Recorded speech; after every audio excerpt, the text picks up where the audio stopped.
চলো আজকে শুরু করা যাক প্রথম প্র্যাকটিস ক্লাস। দেখতেই পাচ্ছ মিসলেনিয়াসকে ওরিয়েন্ট করে আমি সেটটা বানিয়েছি। মেনলি পিএসসির যে সমস্ত এক্সাম হয় ডাব্লিউবিপিএসসির, সেই ডাব্লিউবিপিএসসির যত এক্সাম হয় সেই এক্সামের ওপর ফোকাস করি এই সেটটা বানানো। তো যারা এসএসসি সিজিএল বা বাকি এক্সামগুলো দিচ্ছে তাদের জন্য যে সুটেবল নয় বা তাদের জন্য এই ক্লাসটি ফ্রুটফুল হবে না আমি একবারেই বলবো না, অবশ্যই ফ্রুটফুল হবে। বাট কিছু টপিক আছে যেগুলো স্পেশালি পিএসসি ফলো করে, সেগুলো এসএসসি ফলো করে না, ঠিক আছে? সেটা আমাকে বুঝতে হবে, সেটাই তোমাদের বোঝাবো। চলো প্রথম প্রশ্ন দেখো, which of the following is the square of a natural number. তার মানে এই চারটে অপশান আছে, এই চারটে অপশানের মধ্যে তোমায় খুঁজে বার করতে হবে যে কোনটি হচ্ছে পূর্ণবর্গ সংখ্যা, কোনটি হচ্ছে পূর্ণবর্গ সংখ্যা। এবার চারটে অপশানের প্রত্যেকটা অপশানকে তুমি যদি বর্গমূল করে দেখতে যাও যে আলটিমেট এটা পারফেক্ট স্কোয়ার নাম্বার কি না। তো পারফেক্ট স্কোয়ার নাম্বার কি? পারফেক্ট স্কোয়ার নাম্বার হচ্ছে সেই সব নাম্বার যেমন হচ্ছে 36, 49, এইসব নাম্বারগুলো কী করি আমরা না বর্গমূল করার পর এমন একটা সংখ্যা পাই যার মাথায় এই চিহ্নটা থাকে না, তাই তো? তাই সেই রকম সংখ্যা হবে কি হবে না সেগুলোকে আমাকে এই নাম্বারগুলো থেকে খুঁজে বার করতে হবে। আচ্ছা, সবসময় মনে রাখবো একটা কথা, সেটা হচ্ছে কোনো একটি পারফেক্ট স্কোয়ার নাম্বারের ইউনিট ডিজিট কী কী হতে পারে?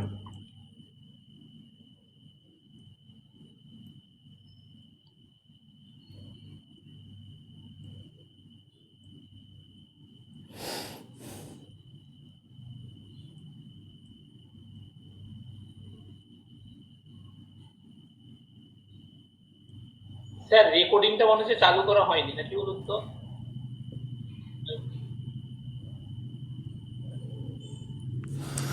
Unit digit of A perfect square number. আচ্ছা, তোমরা সবাই জানো যে আশা করি ইউনিট ডিজিট মানে কি একক স্থানীয় সংখ্যা। তাহলে এক থেকে শুরু করি আমি। একে স্কোয়ার করলে আমরা কী পাবো? একে স্কোয়ার করলে আমরা একই পাবো। তার মানে যে সমস্ত সংখ্যার ইউনিট ডিজিট হচ্ছে এক, তার বর্গ করলে আমি কি পাবো না একই পাবো। তার মানে যদি কোনো একটি সংখ্যার ইউনিট ডিজিটে এক থাকে তাহলে আমি বলতে পারি সেটা পারফেক্ট স্কোয়ার নাম্বার হতে পারে, তাই তো? সিমিলারলি 2 স্কোয়ার করলে আমরা কী পাবো না 4 পাবো। তার মানে যদি কোনো একটি সংখ্যার ইউনিট ডিজিট যদি 4 থাকে তাহলে তাকেও আমরা বলতে পারি যে এটি একটি পারফেক্ট স্কোয়ার নাম্বার হতে পারে, হবেই কিন্তু আমি বলছি না, হতে পারে। সিমিলারলি 3 স্কোয়ার করলে আমরা কী পাবো? 9। 4 স্কোয়ার করলে আমরা কী পাবো? 6। এবার দেখো 5 স্কোয়ার করলে আমরা কী পাবো না 5ই পাবো। 5 স্কোয়ার করলে কী পাবো? 5 পাবো। এবার এই যে পুরো প্যাটার্নটা চললো 1 থেকে 4 অবধি, এই 1 থেকে 4 অবধি প্যাটার্নের মধ্যে আমরা দেখতে পাচ্ছি যে 1 স্কোয়ার করলে আমরা 1 পাচ্ছি, 2 স্কোয়ার করলে আমরা 4 পাচ্ছি ইউনিট ডিজিট, 3 স্কোয়ার করলে আমরা 9 পাচ্ছি, 4 স্কোয়ার করলে আমরা 6 পাচ্ছি। 5 হচ্ছে একদম দল ছাড়া, ঠিক আছে? 5 স্কোয়ার করলে আমরা কী পাবো? 5ই পাবো ইউনিট ডিজিট। এরপরে যখন 6 থেকে স্টার্ট করব, দেখো 6 থেকে যখন স্টার্ট করব, 6 স্কোয়ার করলে আমরা কী পাবো? ইউনিট ডিজিট 6ই পাবো। 7 স্কোয়ার করলে আমরা ইউনিট ডিজিট কী পাবো? 9 পাবো। 8 স্কোয়ার করলে ইউনিট ডিজিট আমরা কী পাবো? 4 পাবো। আর 9 স্কোয়ার করলে আমরা ইউনিট ডিজিট কী পাবো? 1 পাবো। একটু লক্ষ্য করে দেখো 1 4 9 6, এখানেও দেখো 1 4 9 6, ঠিক আছে? জাস্ট এই প্যাটার্নটারই উল্টো প্যাটার্ন হচ্ছে এখানে চলছে, এই প্যাটার্নেরই উল্টো প্যাটার্ন, খুব ভালো করে বুঝবে। তার মানে কোনো একটি পারফেক্ট স্কোয়ার নাম্বার তার ইউনিট ডিজিট কী কী হতে পারে? তার ইউনিট ডিজিট হতে পারে 1 4 9 6 এবং 5। তাহলে এই 5টা নাম্বারই হতে পারে একটি পারফেক্ট স্কোয়ার নাম্বারের ইউনিট ডিজিট। তার মানে এই সংখ্যাগুলো ইউনিট ডিজিট বা ইউনিট প্লেসে থাকলে কোনো একটি সংখ্যার সে পারফেক্ট স্কোয়ার নাম্বার হতে পারে, ঠিক আছে? তাহলে এদের বাদ দিয়ে বাকি যে কী নাম্বার পড়ে আছে 1 থেকে 9-এর মধ্যে? 2 নেই, 3 নেই, 7 নেই, 8 নেই। তার মানে কোনো একটি সংখ্যার লাস্ট নাম্বার বা ইউনিট ডিজিট নাম্বার যদি 2 3 7 8 থাকে তাহলে তারা জীবনেও কোনো দিন পারফেক্ট স্কোয়ার নাম্বার হবে না, ইজ ইট ক্লিয়ার? বলবে হ্যাঁ, একদম জলের মতো পরিষ্কার, কোনো অসুবিধা নেই। তাহলে এখানে অপশানের দিকে তাকাও, তাহলে এখানে বলেছে কি which of the following is a square of a natural number. তাহলে square of a natural number মানে কি এই প্রত্যেকটা নাম্বারের মধ্যে সেই নাম্বারকে খুঁজে বার করতে হবে যে একটা perfect square number. Square of natural number মানে যার বর্গমূল করা যায়, তার মানে সে পারফেক্ট স্কোয়ার নাম্বার হবে। তাহলে পারফেক্ট স্কোয়ার নাম্বারের ইউনিট ডিজিট কী কী হতে পারে না? 2 হতে পারে না, 3 হতে পারে না, 7 হতে পারে না, 8 হতে পারে না। ঠিক আছে, তাই যখনই আমাকে কোনো পারফেক্ট স্কোয়ার নাম্বার খুঁজে বার করতে বলবে, আমি কি করব, তার উল্টোটা খুঁজবো, মানে কোনটা পারফেক্ট স্কোয়ার নাম্বার হতে পারে না সেটা খুঁজবো। ঠিক আছে, তাহলে 2 হতে পারে না, তার মানে এই অপশান কখনো ফলো করতে পারে না। 8 হতে পারে না, বি অপশানও কখনো ফলো করবে না। 3 হতে পারে না, সি অপশানও কখনো ফলো করবে না। তার মানে একমাত্র অপশান পড়ে আছে ডি, যেই একটি কোনো একটা ন্যাচারাল নাম্বারের স্কোয়ার নাম্বার বা একটি পারফেক্ট স্কোয়ার নাম্বার। তার মানে অপশান ডি হয়ে যাবে কারেক্ট আনসার। কোনো কিছু না করে তোমার আনসার হবে অপশান ডি। অপশান ডি তোমরা সেকেন্ডে 10 সেকেন্ডের মধ্যে আনসার ক্লিক করবে। ঠিক আছে, 10 সেকেন্ড কেন বলছি, 1 সেকেন্ডে। ঠিক আছে, জাস্ট তোমার এটুকু জানতে হবে যে কোন নাম্বারের, কোনো পারফেক্ট স্কোয়ার নাম্বারের ইউনিট ডিজিট কী কী হতে পারে আর কী কী হতে পারে না। ঠিক আছে, এই দুটো জিনিস, ব্যাস, আর কিছু না। এবং সেটা মনে রাখার জন্য এই যে দুটো সিরিজ বলেছি, এই দুটো সিরিজ একটু মাথায় রাখবে, তাহলে জীবনেও ভুল হবে না। এরপরে পারফেক্ট স্কোয়ার নাম্বারের আরও অনেক গল্প আছে, সেগুলো আমরা আস্তে আস্তে জানবো। তো আশা করি বোঝা গেছে, কারোর কোনো ডাউট নেই। নেক্সট প্রশ্ন বলছে, which one of the following number can be represented as non terminating repeating decimal. ঠিক আছে, আচ্ছা, এই প্রশ্নগুলো সবই কিন্তু একদম প্রিভিয়াস পেপার থেকে নেওয়া হয়েছে, এমন কোনো ভাবার কারণ নেই যে আমি তৈরি করেছি প্রশ্ন। ঠিক আছে,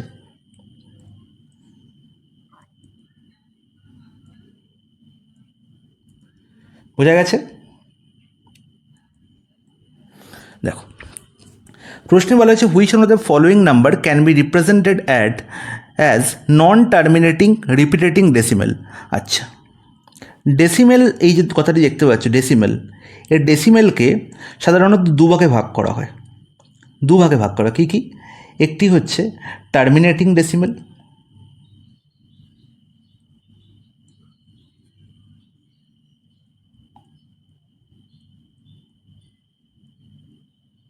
আর একটি হচ্ছে নন টার্মিনেটিং ডেসিমেল।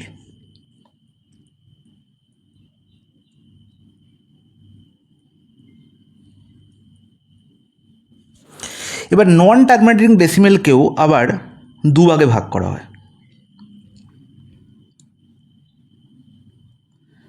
একটি হচ্ছে রিপিটেটিং, রিপিয়েটিং, নট রিপিটেটিং, রিপিয়েটিং, আর একটি হচ্ছে নন রিপিয়েটিং।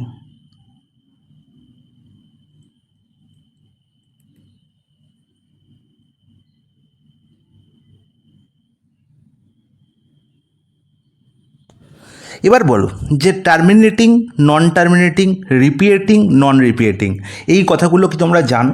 আগে কখনো শুনেছো? বলবে না দাদা, কখনো শুনিনি। টার্মিনেটিং মানে কি? টার্মিনেটিং মানে হচ্ছে সেই সমস্ত ডেসিমেল নাম্বার যেগুলো কি না, যেমন আমি বললাম যে 2/5, 2/5 এটি একটি ফ্র্যাকশন। একে ডেসিমেলে করলে আমি কি বলবো না, 2কে আমরা 5 দিয়ে ভাগ করব। প্রথমে একটি 0 লিখবো, তারপর একটি পয়েন্ট দেবো, পয়েন্টের জন্য এখানে একটা 0 লিখবো, এবং তারপর করব 5 4 20। তার মানে ভাগ মিলে গেল, আলটিমেট 0.4 আমি পেয়ে গেলাম আনসার। ঠিক আছে, তাহলে 0.4 হচ্ছে একটি টার্মিনেটিং ডেসিমেল। টার্মিনেটিং ডেসিমেল মানে হচ্ছে আলটিমেট যে ডেসিমেল আমি একটা ফ্র্যাকশন থেকে পেয়েছি এবং যেখানে ভাগ আমার পুরোপুরি মিলে গেছে, যেখানে আমার ভাগ পুরোপুরি মিলে গেছে। ঠিক আছে, সেটি হচ্ছে টার্মিনেটিং ডেসিমেল। নন টার্মিনেটিং ডেসিমেল, নন টার্মিনেটিং মানে হচ্ছে যেখানে ভাগ আমার মেলেনি, যেখানে আমি অ্যাপ্রক্স ভ্যালু নিয়েছি, যেখানে আমরা অ্যাপ্রক্স ভ্যালু নিয়েছি। যেমন তোমরা পরীক্ষায় অনেক প্রশ্নে দেখতে পাবে যে 2 স্থান অবধি তোমাকে মান নিতে বলবে, 3 স্থান অবধি মান নিতে বলবে। তো এই ধরনের ভাগ প্রক্রিয়াগুলো আমরা কি করি না, ভাগ মেলাতে পারি না।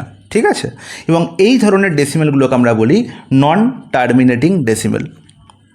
ঠিক আছে, এবার নন টার্মিনেটিং ডেসিমেল মানে যেরকম, আমি একটা উদাহরণ দিই, 0.23759, এটি একটি নন টার্মিনেটিং ডেসিমেল। বা আর একটা বলতে পারি 0.33333, এটিও একটি নন টার্মিনেটিং ডেসিমেল, যেটা চলতেই থাকছে।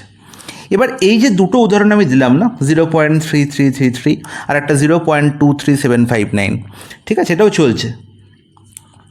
এই যে দুটো উদাহরণ দিয়েছি, এই দুটো উদাহরণ থেকে আমি বলতে পারি যে এদের মধ্যে একটা হচ্ছে রিপিয়েটিং আর একটা হচ্ছে নন রিপিয়েটিং। রিপিয়েটিং মানে হচ্ছে যেখানে জিরোর পরে বা দশমিকের পরে, এটা জিরোর এখানে জিরো না থেকে 1 2 3 যা খুশি থাকতে পারে, ডাজেন্ট ম্যাটার, যেখানে দশমিকের পরে যে সংখ্যাটি আসছে সেটা ক্রমশ রিপিট হচ্ছে, সেটা ক্রমশ কী হচ্ছে, রিপিট হচ্ছে। তার মানে যেটাকে আমরা বলতে পারি রিপিয়েটিং অথবা রেকারিং ডেসিমেল, বা যেটাকে বাংলায় আমরা বলি পৌনপণিক। বাংলায় কী বলে থাকি? পৌনপণিক। Is it clear guys? তাহলে যেমন আমি বললাম যে 0.333, এই 0.33 না লিখে 0.3 মাথায় একটা ছোট্ট দাগ দিয়ে দাও। তাহলে এই যে দাগ, এটার মানে হচ্ছে পৌনপণিক। মানে কি? এটাকে আমি এটা বোঝানোর চেষ্টা করলাম যে জিরোর পরে যে থ্রিটা, এই থ্রিটা কী হচ্ছে, ক্রমশ রিপিট হচ্ছে, যেটাকে আমি রিপিটভাবে না লিখে মাথায় একটা ছোট্ট বার দিয়ে এটাকে আমি শর্ট করে গেলাম। ঠিক আছে? আর নন রিপিটিং হচ্ছে যেখানে কোনো ম্যাচিং নেই। যেমন দেখো 0.23789 এখানে কোনো কিন্তু কারোর সঙ্গে আমি কখনোই ম্যাচ করাতে পারছি না, বা কোনো জায়গাতেই ভাগ প্রক্রিয়াটা আবার রিপিট হচ্ছে না। ঠিক আছে? তাহলে সেটাকে বলা হয় নন রিপিয়েটিং। তাহলে এখানে ওটাই নির্ণয় করতে হবে, বলছে which one of the following number can be represented as non terminating, non terminating অবশ্যই, অ্যান্ড রিপিয়েটিং ডেসিমেল। তার মানে আমাকে এই গোত্রের মধ্যে ফেলতে হবে এই চারটি অপশানের মধ্যে কোন অপশানটি। এতক্ষণ অবধি যারা বলেছি প্রত্যেকের বুঝতে পেরেছে, বলবে হ্যাঁ একদম বুঝতে পেরেছি, কোনো অসুবিধা নেই। এবার দেখি প্রথম অপশানে কী বলা হয়েছে, 39/24। আচ্ছা, 39/24কে আমরা কী লিখতে পারি, খুব ভালো করে বুঝবে। 39/24কে 3 দিয়ে কাটাকুটি করছি, 3 × 39, 3 × 8 = 24, তাই তো? তার মানে 13/8, 13/8। আচ্ছা, তাহলে 13/8কে দিয়ে ভাগ করি আমরা, এটা মিলে যাবে না মিলবে না? এটা মিলবে না মিলবে না? তুমি বলবে দাদা মিলবে তো, এটা তো মিলবে, তাই তো?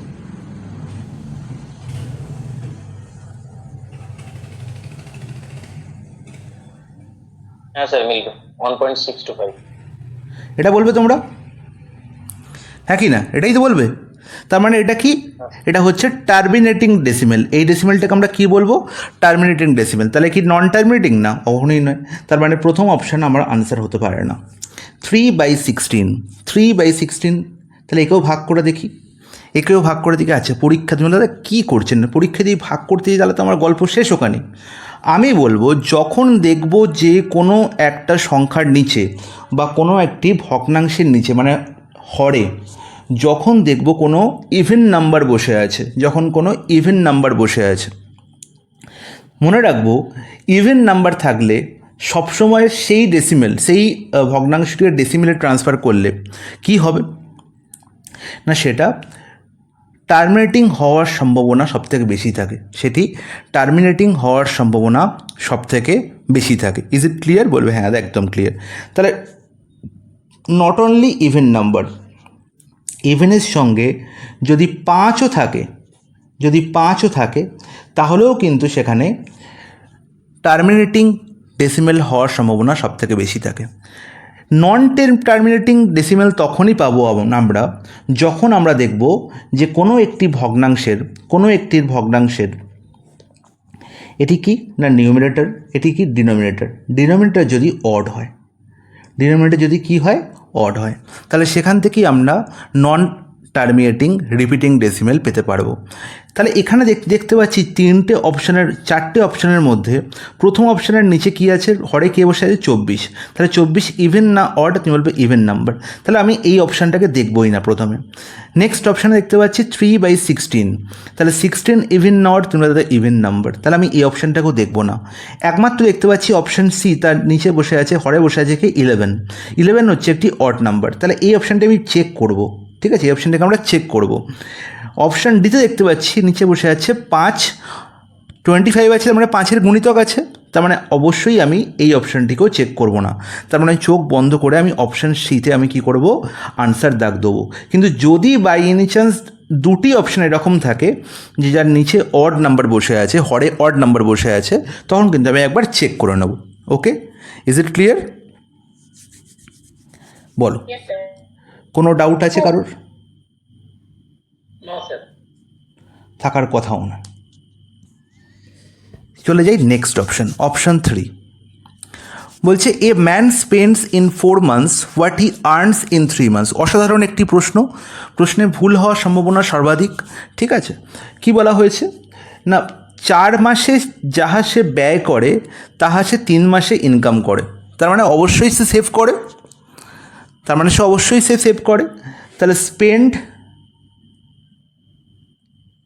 In 4 months is equal to income of 3 months। তাই তো, তাহলে ধরে নাও যে 3 মাসের ইনকাম হচ্ছে 3 টাকা। 3 মাসের ইনকাম 3 টাকা, যদি 3 মাসে ইনকাম 3 টাকা হয় তাহলে 1 মাসে ইনকাম 1 টাকা, তার মানে 12 মাসে তার ইনকাম হচ্ছে 12 টাকা। 1 বছরে তার 12 টাকা ইনকাম হয়। Is it clear? বলবে হ্যাঁ দ্যাট ক্লিয়ার। তাহলে 3 মাসের ইনকাম যদি 3 টাকা হয় তাহলে 4 মাসের ব্যয় কত না 3 টাকা। তাহলে 4 মাসের ব্যয় যদি 3 টাকা হয় তাহলে 12 মাসের ব্যয় কত হবে? 3 দাদা 9 টাকা হবে। 4 মাসের ব্যয় 4 মান্থসের ব্যয় স্পেন্ড যদি 3 টাকা করে তাহলে 12 মাসে সে কত টাকা স্পেন্ড করবে? 3 গুণ হচ্ছে এখানে 4 থেকে 12, তাহলে এখানেও 3 গুণ হবে, হ্যাঁ কি না? তার মানে 12 টাকা সে বছরে ইনকাম করলো আর 9 টাকা সে বছরে খরচ করলো। 9 টাকা সে বছরে খরচ করলো, তাহলে তার লাভ কত হলো? তাহলে তার লাভ বা সেভিং কত হলো? না তুমি বলবে সেভিংস হচ্ছে আমার 3 টাকা। 3 টাকা আমার সেভিংস হচ্ছে কত দিনে? না 1 বছরে আমার সেভিংস হচ্ছে 3 টাকা। তাহলে 3-এর ভ্যালু কী বলা আছে? 4500 এই যে বলা হয়েছে হিজ অ্যানুয়াল সেভিং ইজ 45,000।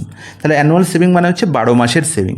তাহলে 3-এর ভ্যালু বলা হয়েছে কত? 45,000। আমরা নির্ণয় করতে হবে কি হিজ মান্থলি ইনকাম। তাহলে মান্থলি ইনকাম মানে কি? আমি 1 মাসে ইনকাম তো 1, তাহলে 3-এর ভ্যালু যদি 45 হয় তাহলে 1-এর ভ্যালু আমার নির্ণয় করতে হবে। 1-এর ভ্যালু কত হবে বাবা? 15,000 টাকা। অপশান এ হয়ে যাবে আমার correct answer. As a result of wrong posting of number of a student in examination as 83 instead of 63, average number of all students has been increased by half. How many students are there in the class? তো অ্যাভারেজের class আমি তোমাদের এমন করিয়েছি যে এই প্রশ্নটা দেখা মাত্র তোমরা আনসারে দাগ দেবে, তাই তো? হ্যাঁ, দেখেছো বলেছে as a result of wrong posting of number of a student in examination. কী করা হয়েছে? একজন স্টুডেন্টের নাম্বার ভুল লেখা হয়েছে। কি লেখা হয়েছে? 63 জায়গায় 83 লেখা হয়েছে। তাহলে 63 জায়গায় 83 লেখা মানে আমার বেশি ইনক্রিজ হয়েছে। কত বেশি হয়েছে ইনক্রিজ?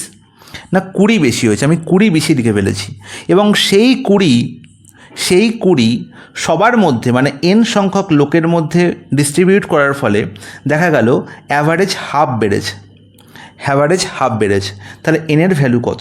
এনের ভ্যালু কত হবে? 20 × 2 40।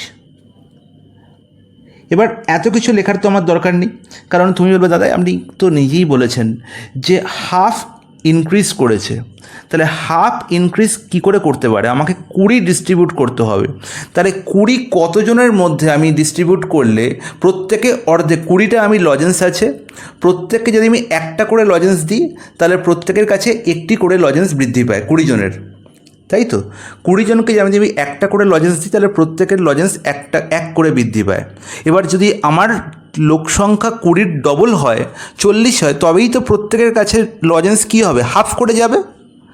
যত আমার ইনক্রিজ করেছে সেটা যদি আমি তার ডবল সংখ্যক লোকের মধ্যে ভাগ করতে যাই তবেই তো আমার হাফ করে প্রত্যেকের কাছে ইনক্রিজ হবে। তাহলে নর্মাল একদম ন্যাচারাল জ্ঞান, ঠিক আছে? তার জন্য অঙ্ক করার কোনো প্রয়োজন হয় না। একদম অ্যাভারেজের মেন কনসেপ্ট যে যাহা ইনক্রিজ হবে তাহা আমি কি করব না সবার মধ্যে সমানভাবে ডিস্ট্রিবিউট করব, এবং সেই ডিস্ট্রিবিউট করার সময় দেখছি প্রত্যেকের হাফ বৃদ্ধি পেয়েছে। তাহলে 20 যদি হাফ করে বাড়াই আমি, তাহলে হাফ করে প্রত্যেককে দিই, তাহলে কতজনের মধ্যে দিতে পারবো? 20 হাফ করে দিলে না 40 জনের মধ্যে। As simple as that. Option C হয়ে যাবে কারেক্ট আনসার। নেক্সট প্রশ্ন 5। দেখো, পার্টনারশিপ হচ্ছে খুব একটি ইম্পর্ট্যান্ট টপিক পিএসসির যে কোনো এক্সামের জন্য, ঠিক আছে? এসএসসির জন্যও ইম্পর্ট্যান্ট, বাট এসএসসির প্রিলিমসে পার্টনারশিপ অতটা বেশি আসে না, ঠিক আছে? মেন্সে আসে, কিন্তু পিএসসির জন্য কিন্তু পার্টনারশিপের প্রশ্ন থাকবেই। এবং আমি তোমাদের যখন ফুড এসে ক্লাস করেছিলাম, তো আশা করি তোমরা দেখেছো পার্টনারশিপ তোমাদের সব রকম টপিক করিয়েছিলাম। তো আরেকটি খুব ইম্পর্টেন্ট টপিক আমি এখানে নোট ডাউন করেছি। দেখো প্রশ্নে বলা হয়েছে A B and C started a partnership business investing their capital in 1/2:1/3:1/5 এই রেশিওতে। তাহলে এ আর বি আর সি যে টাকা ইনভেস্ট করে তার রেশিও বলা হয়েছে 1/2, 1/3, 1/5। তো আমি তোমাদের সবাইকে বলেছি যে 1/2, 1/3, 1/5 আমি লিখবো না। আমি কি লিখবো না ইনভেস্টমেন্ট রেশিও 15:10:6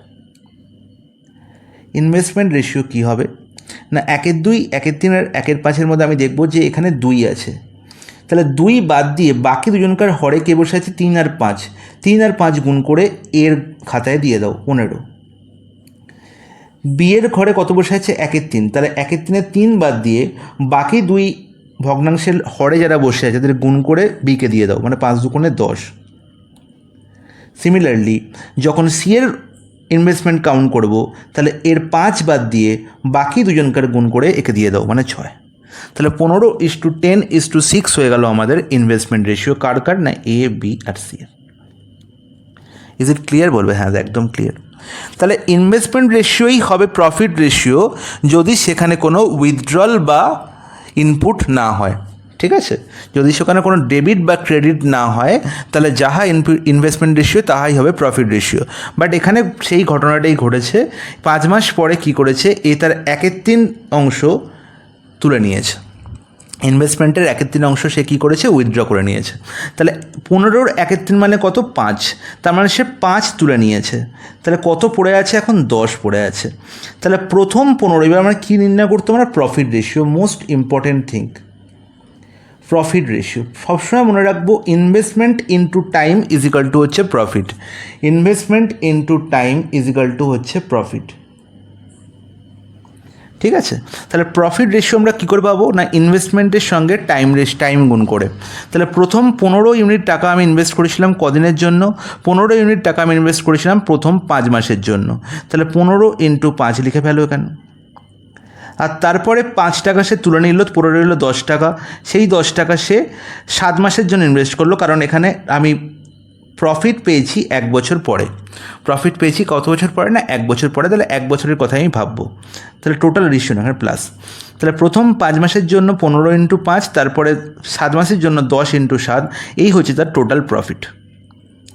সিমিলারলি বি ক্ষেত্রে কিন্তু কোনো উইথড্র বা কোনো ক্রেডিট বা ডেবিট কিছুই হয়নি, তাই তো? তাহলে এখানে যে ঘটনাটা ঘটেছে, আমি যেহেতু এখানে 5 আর 7 মানে 1 বছরের কথা ভাবছি, তাই আমাকে এখানেও 1 বছরের জন্য টাকা ইনভেস্ট করতে হবে, মানে 10 × 12 করতে হবে। সিমিলারলি এখানেও 6 × 12 করতে হবে। তাহলে এই হয়ে গেল তাদের প্রফিট রেশিও। এই হয়ে গেল প্রফিট রেশিও। কত হলো, 15 × 5 = 75 আর 70। 75 আর 70 করলে হবে 125, তাই তো? এখানে হচ্ছে 120, সরি 75 আর 70, ভেরি সরি, 145, এখানে 120, এখানে হচ্ছে 72, তাই তো? তাহলে এবার যোগ করলে কত হচ্ছে, এই তাদের টোটাল প্রফিট রেশিও। তাহলে এ এর প্রফিট হচ্ছে 145 ইউনিট, বি এর প্রফিট 120, সি এর প্রফিট 72। ব্যাস অঙ্ক শেষ। তাহলে এখানে যোগ করলে কত দেখতে পাচ্ছি, 2 × 5 = 7, 7 × 2 = 9, 13 × 3 হাতে 1, 437, তাই তো? সরি 337। তাহলে 337 ইউনিট আমার কী হয়েছে, প্রফিট হয়েছে। আর এই 337 ইউনিটের প্রফিটেরই আমার ভ্যালু দেওয়া আছে কত, 6740। দেখো তো 337কে 2 দিয়ে গুণ করলে 677 হয়। তুমি বলবে হ্যাঁ একদম ঠিক। তার মানে এখানে 20 গুণ হয়েছে প্রফিট। তার মানে প্রত্যেকের প্রফিট 20 গুণ করে হবে। আমাকে কার প্রফিট নির্ণয় করতে বলেছে বাবা, এর প্রফিটের শেয়ার নির্ণয় করতে বলেছে। তাহলে 145কে 2 দিয়ে গুণ করলে কত পাবো না 2900। 2900 আছে এখানে অপশান এ। তার মানে অপশান এ হয়ে যাবে আমার কারেক্ট আনসার। বলো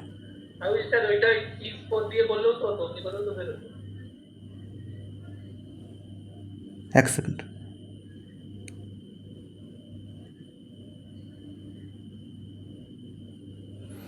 হ্যাঁ বলো, ঠিক আছে। নেক্সট প্রশ্ন। কারোর বুঝতে কোনো অসুবিধা? না স্যার কোনো অসুবিধা নেই। আচ্ছা, মোস্ট ইম্পর্ট্যান্ট একটি টপিক, রুটের মধ্যে 20 তারপর প্লাস, তারপর আবার রুটের মধ্যে 20 তারপর আবার প্লাস, তারপর রুটের মধ্যে 20 আবার প্লাস। তাহলে এটি একটি কন্টিনিউয়াস সিরিজ যেটা চলতেই থাকছে। তো এই ধরনের সিরিজের আমার যেটা করতে হয় সেটা হচ্ছে যে সংখ্যাটা আমরা দেখতে পাচ্ছি 20, তাকে এমন দুটো সংখ্যার গুণফল হিসাবে লিখতে হয় যারা হচ্ছে কো প্রাইম নাম্বার, মানে যাদের এইচসিএফ হচ্ছে 1, কো প্রাইম নাম্বার। তাহলে 20কে দুটি কো প্রাইম সংখ্যার গুণফল আকারে কী লিখতে পারি না, 4x5। তোমাদের বাচ্চাবেলা থেকেই বলা হয়ে থাকে যে যদি তোমরা এখানে প্লাস সাইন দেখো তাহলে যে সংখ্যাটি বড় সেটাই হয়ে যাবে তোমার আনসার। তাহলে 4 আর 5-এর মধ্যে বড় কে না 5, তোমরা বলবে চোখ বন্ধ করে দাদা 5ই হবে, অপশান ডি হবে কারেক্ট আনসার।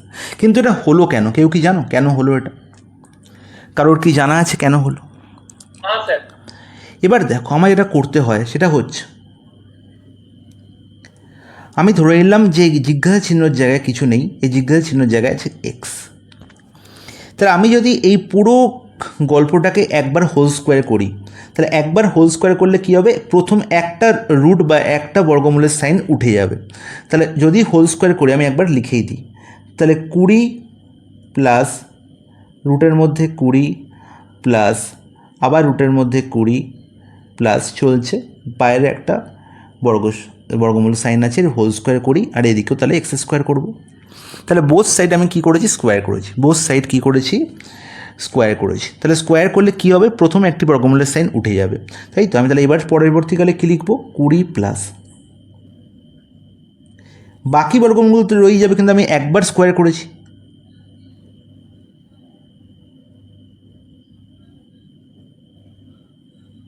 হ্যাঁ কি না?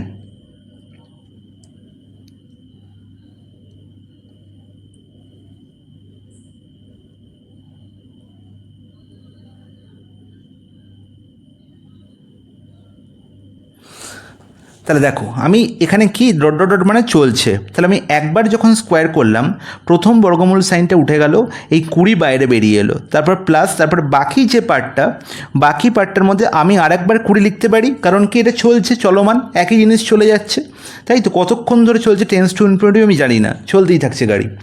তাহলে এই যে এই পার্টটাই তো আমি লিখেছিলাম এক্স, হ্যাঁ কি না বলবে? হ্যাঁ একদম ঠিক। তাহলে আলটিমেট আমি লিখতে পারি 20 প্লাস এক্স ইজিক্যাল টু হচ্ছে এক্স স্কোয়ার। এই পুরো পার্টটাই তো এক্স, যেটাকে আমি এক্স বলে ভেবেছিলাম। তাহলে 20 plus x equal to x square. তাহলে এবার দেখো আমি কী লিখতে পারি, x square minus x equal to হচ্ছে 20, x square minus x equal to 20। এবার এক্স স্কোয়ার মাইনাস এক্স থেকে যদি এক্স কমন নিই, পড়ে থাকে এক্স মাইনাস 1 ইজিক্যাল টু 20।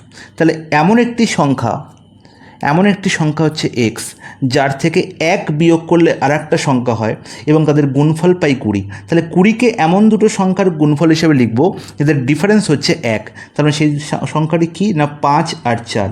তাহলে দেখো এই 5কে আমরা কী লিখতে পারি, 5কে আমরা 4 প্লাস 1 লিখতে পারি, অথবা এই 4কে লিখতে পারি 5 মাইনাস 1। এই 4কে কি লিখতে পারি, 5 মাইনাস 1, দুরকমভাবেই লিখতে পারি, ঠিক আছে। যেহেতু এখানে এক্স ইন্টু এক্স মাইনাস 1 আছে, এক্স ইন্টু এক্স মাইনাস 1 আছে, তাহলে আমি কী লিখব বলো?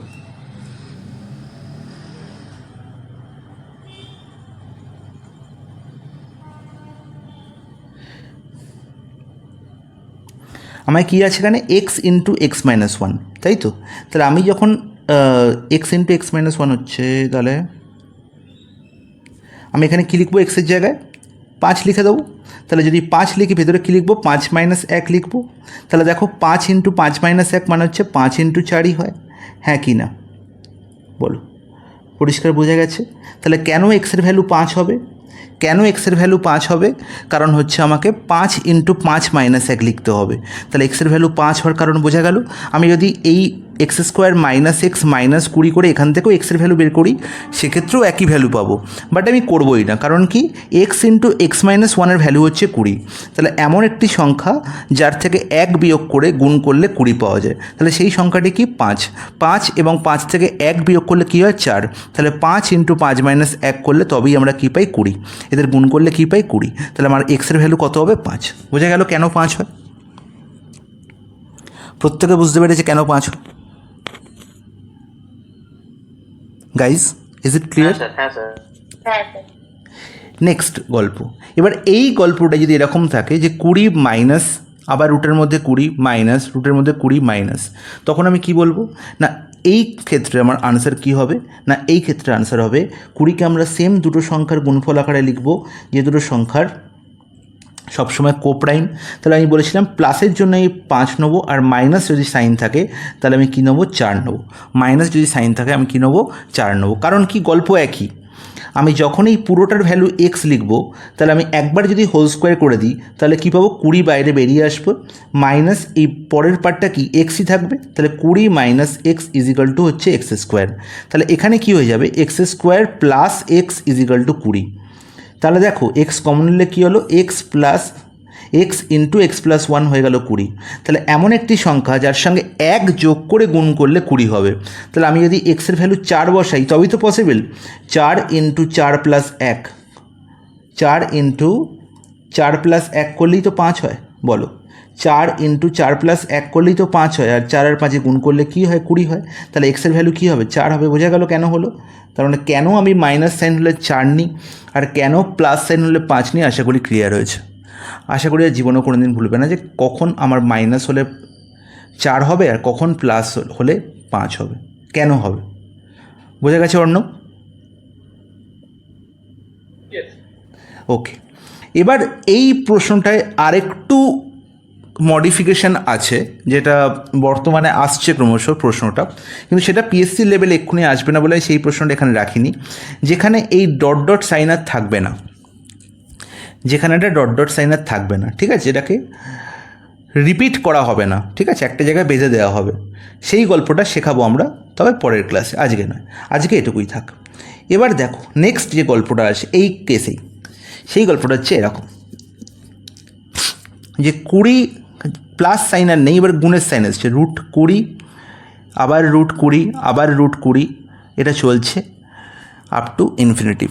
তাহলে এই প্রশ্নটির আনসার কী হবে? এই প্রশ্নটির আনসার হবে 20। এর আনসার কী হবে 20 হবে এর আনসার। কিন্তু এই প্রশ্নটির আনসার কী হবে, এখানে দেখো ডট ডট সাইনার নেই, আলটিমেট বেঁধে দিয়েছি আমি, রুট ওভার 20 আবার রুট ওভার 20 আবার রুট ওভার 20, ব্যাস গল্প শেষ। 3 বার 20 লিখেছি এখানে। তাহলে এর আনসারও কি 20 লিখবো আমি? এরও আনসার কি আমি 20 লিখবো? Tell me guys. তবে না, একদমই নয়, আমি কখনোই এর আনসার 20 লিখতে পারবো না। কী লিখবো দেখো, খুব ভালো করে লক্ষ্য করবে। আমি একবার 20 লিখলাম, এর পরের যে রুট ওভারটা আছে সেই রুট ওভারটাকে রাখলাম। দেখো এই যে রুট ওভার, এই যে রুট আছে, লাস্ট যে রুটটা আছে সেই রুটটাকে যদি আমি অমিট করি তাহলে আমি কী লিখবো না 20 টু দি পাওয়ার হাফ। আমরা জানি যে রুট ওভার অফ এন মানে হচ্ছে N to the power half, এটা সবাই জানি আমরা। তাহলে 20 টু দি পাওয়ার হাফ লিখতে পারি। তাহলে 20 into 20 to the power half, 20 into 20 to the power half লিখলে কী হয়, 20 into 20 to the power half লিখলে কী হয় না 20 into 20 to the power half মানে কি, এখানে বেস সমান আছে, পাওয়ার কী হয়ে যাবে যোগ হয়ে যাবে, তার মানে 1 প্লাস হাফ মানে 3/2। তাহলে এবার দেখো 20 টু দি পাওয়ার 3/2 তো হলো ভেতরে। এবার যদি আমি এই রুট ওভার সাইনটা তুলে দিই তার মানে এর সঙ্গে আর কী গুণ হয়ে যাবে, হাফ গুণ হয়ে যাবে, এর সঙ্গে আর কী গুণ হয়ে যাবে, হাফ গুণ হয়ে যাবে। তার মানে আলটিমেট কী হলো না 20 ইন্টু 20 টু দি পাওয়ার কী হলো না 3/4, 20 টু দি পাওয়ার কী হলো না 3/4। এবার 20 ইন্টু 20 টু দি পাওয়ার 3/4, তাহলে 3/4 প্লাস 1 যোগ হয়ে কত হবে না 7/4, তাহলে 20 টু দি পাওয়ার কী হয়ে গেলো 7/4। এবার যদি এই রুটটাও আমি তুলে দিই, এবার যদি আমি এই রুটটাও তুলে দিই তাহলে আমার আনসার কী হবে বলো, এই রুটটাই তুলে দিই তাহলে আমার আনসার কী হবে না 7/4 তো 7/4ই থাকবে, 7/4-এর সঙ্গে আর হাফ গুণ হয়ে যাবে। তাহলে একটা রুট তোলা মানে শুধু আমার কী করা না পাওয়ারে হাফ গুণ করা, তার মানে 20 টু দি পাওয়ার 7/8 হয়ে যাবে আমার কারেক্ট আনসার, 20 টু দি পাওয়ার 7/8 হয়ে যাবে আমার কারেক্ট আনসার। বোঝা গেল? প্রত্যেকে বুঝতে পেরেছে কেন হয়েছে? এবার দেখো, এবার আমি কি করব, দেখো এই প্রত্যেকটা রুটের এই ভেতরে এখানে কিছু নেই মানে কি আছে, 2 আছে, 2 কবার আছে, 2 3বার আছে, 3টে রুট আছে মানে 3টে এই গ্যাপের মধ্যে 2 আছে। তাহলে আমি আলটিমেট এক লাইনে আনসার লিখব 20 টু দি পাওয়ার 3 বার 2 গুণ করলে কত হয়? 8 হয়। তাহলে 20 টু দি পাওয়ার যে ভগ্নাংশটি হবে তার ভগ্নাংশের হরে কে বসে থাকবে? ভগ্নাংশে হরে বসে থাকবে 8, আর লবে বসে থাকবে 8 মাইনাস 1। লবে বসে থাকবে 8 মাইনাস 1, তার মানে 20 টু দি পাওয়ার 8 মাইনাস 1 মানে 7/8, যেটা আমার এখানে আনসার বেরিয়েছিল। এবং সেটার হলো কীভাবে তার পুরো ব্যাখ্যা আমি দিলাম। পৃথিবীর অনেক ইউটিউব চ্যানেলে দেখবে ডাইরেক্ট বলে দিয়েছে যে ভ্যালু কী করে এলো, কী হবে না, আনসার হবে 20 টু দি পাওয়ার 8 মাইনাস 1/8 বা 20 টু দি পাওয়ার 7/8। কিন্তু কেন হলো সেটা জানা কিন্তু খুব দরকার। আচ্ছা দাদা, এখানে যদি 4টে থাকতো তাহলে 2 মানে 2 ইন্টু 2 ইন্টু 2 ইন্টু 2 হতো। একদম একদম, যদি 4টে থাকতো তাহলে আমি এখানে কী লিখতাম? 16 লিখতাম, 16 মাইনাস 1 লিখতাম। 15/16। বোঝা গেছে? যতবারই থাকুক। Is it clear? প্রত্যেকের ক্লিয়ার?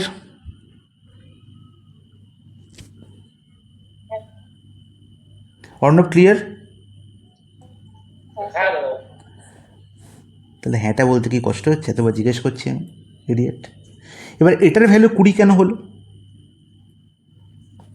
এটার ভ্যালু কেন 20 হলো? সেম গল্প। আমি যদি এই ভদ্রলোকের ভ্যালু এক্স ধরে নিই, তাহলে আমি একবার যদি হোল স্কোয়ার করি তাহলে আমি কী লিখতে পারি? না, একবার হোল স্কোয়ার করলে একটা রুট উঠবে, তাহলে 20 রুট আবার এই প্যাটার্ন চলতে থাকবে। তার মানে আমি তার জায়গায় কী লিখে দিতে পারি? এক্স লিখে দিতে পারি। তার মানে 20x ইজিক্যাল টু হচ্ছে x square. 20x equal to x square, তার মানে x square minus 20x equal to 0। এখানে কিন্তু এক্স এরকম কেটে দেবে না, ঠিক আছে? এবার এক্স কমন নিলে কী পড়ে থাকে? X into x minus 20 equal to 0। তাহলে যেহেতু এক্সের ভ্যালু 0 নয়, তার মানে obviously x minus 20 equal to 0। এই কথাটার মধ্যে একটা বিশাল বড় মানে আছে যে এই পুরো জিনিসটার ভ্যালু তো 0 হতে পারে না, যাকে আমি এক্স ধরেছি।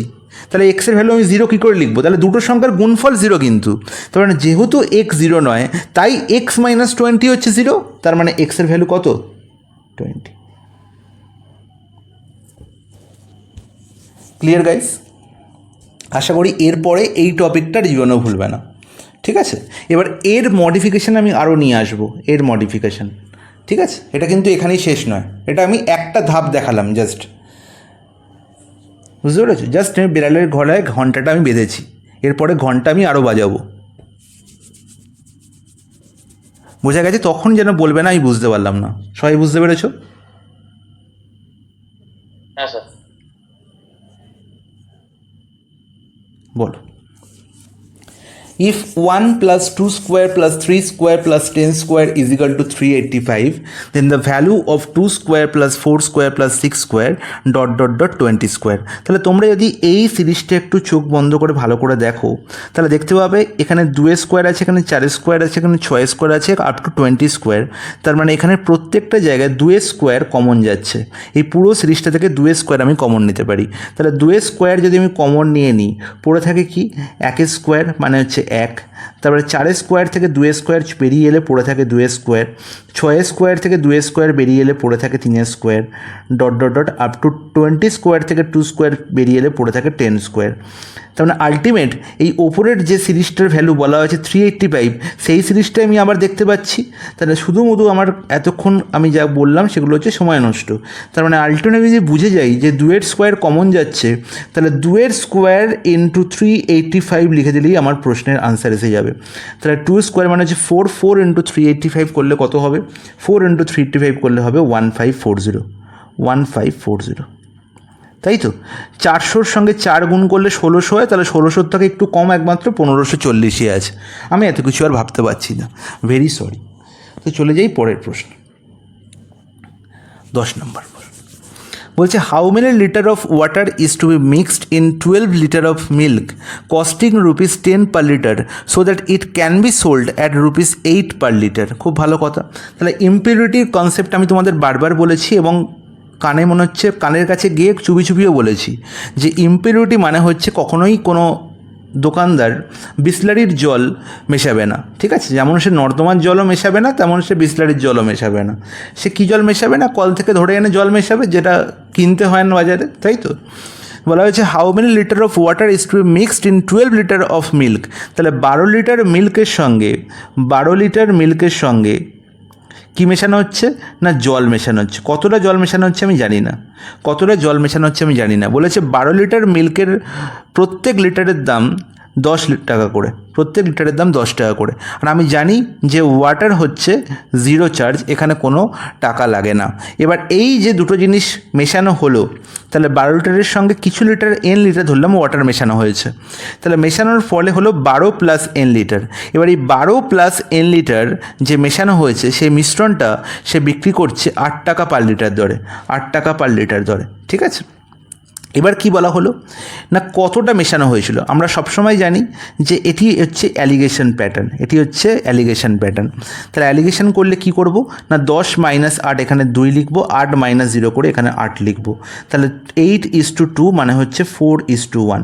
তাহলে 4:1 হচ্ছে সেই রেশিও যে রেশিওতে তারা দুধের সঙ্গে জল মিশিয়েছিল। তাহলে 4-এর ভ্যালু এখানে বলা হয়েছে 12, তাহলে 4-এর ভ্যালু 12 মানে কত গুণ বাবা 3 গুণ, তাহলে 1-এর ভ্যালু কত হবে 3 হবে, তার মানে 3 লিটার জল মেশানো হয়েছিল, 3 লিটার, অপশান এ হয়ে যাবে correct answer. Any doubt guys? এবার যদি এই প্রশ্নটাকে এরকম অ্যাড অন করে, ভালো করে মাথায় রাখবে, এরকম অ্যাড অন করে যে 8 লিটার সোল্ড 8 লিটার, এই 8 লিটার কেনার বিক্রি করার ফলে তার 20% লাভ হলো, এই 8 লিটারে বিক্রি করে তার 20% প্রফিট হলো, 20% প্রফিট হলো। তার মানে কিন্তু মিশ্রণের যে দাম, মিশ্রণের যে ভ্যালু সেটা কিন্তু 8 নয়, মানে মিশ্রণের সিপি কিন্তু 8 নয়, এটা মিশ্রণের এসপি। এখন যেটা পেয়েছি সেটা হচ্ছে মিশ্রণের সিপি, ঠিক আছে। আমি জল মিশিয়েছি ঠিক কথা, কিন্তু জল মিশিয়ে আমি প্রফিটে বিক্রি করিনি, আমি জল মেশানোর পরে জিনিসটাকে বিক্রি করে দিয়েছি জাস্ট, ঠিক আছে। তাহলে যদি আমি প্রফিটে বিক্রি করি তখন কিন্তু আমাকে সিপিতে নিয়ে আসতে হবে। তাহলে 20% প্রফিটে বিক্রি করেছি যখন 8 টাকায় বিক্রি করে, তার মানে 120% ভ্যালু হচ্ছে কত না 8, 120%-এর ভ্যালু হচ্ছে 8। তার মানে বা এরকমও বলতে পারি, আমি তখন আবার 120% লিখব না, আমি তখন অনেক ভদ্র হয়ে গেছি। 20% মানে হচ্ছে 1/5, মানে 5-এর জিনিস এখন বিক্রি করা হয়েছে 6-এ, তাই তো। তাহলে 6-এর ভ্যালু যদি 8 হয়, 5-এর ভ্যালু কত আমার নির্ণয় করতে হবে, আর 5-এর ভ্যালু কত হবে, 6-এর ভ্যালু 8 হলে মানে 8/6 ইন্টু 5, তার মানে হচ্ছে 4/3, মানে 20/3, তার মানে 20/3 হয়ে যাবে 5-এর ভ্যালু। তখন 8-এর জায়গায় আমি কিন্তু 20/3 লিখব, 8-এর জায়গায় কী লিখব 20/3 লিখে অ্যালিগেশন করব। Is it clear?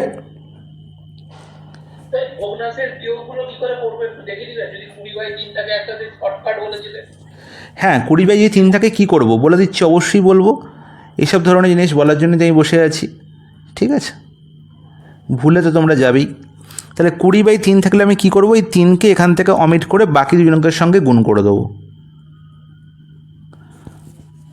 বোঝা গেল?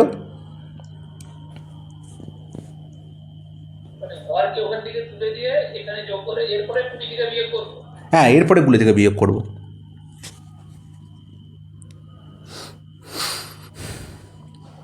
ঠিক আছে, সবাই বুঝতে পেরেছে? নেক্সট প্রশ্নে যেতে পারি।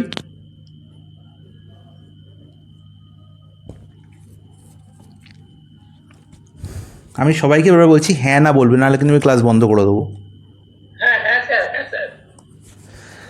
নেক্সট প্রশ্নে বলা হয়েছে x/y = 2:1, x/y হচ্ছে 2:1, তাহলে x² - y² x² + y² value নির্ণয় করো। তাহলে এই ধরনের খুবই ইজি লেভেলের প্রশ্ন পিএসসিতে জিজ্ঞেস করা হয়, ঠিক আছে। এইসব প্রশ্ন এসএসসিতে কিন্তু জিজ্ঞেস করা হয় না। দেখো এক্সের ভ্যালু এখানে জাস্ট আমার এখানে কিন্তু 2k, আর এক্সের ভ্যালু 2k আর ওয়াইয়ের ভ্যালু k লেখার কিন্তু কোনো প্রয়োজন নেই। আমি এখানেও রেশিও দেখতে পাচ্ছি, এখানেও রেশিও দেখতে পাচ্ছি, তাহলে আমি এক্সের ভ্যালু ডাইরেক্ট 2 এবং ওয়াইয়ের ভ্যালু ডাইরেক্ট 1 পুট করব।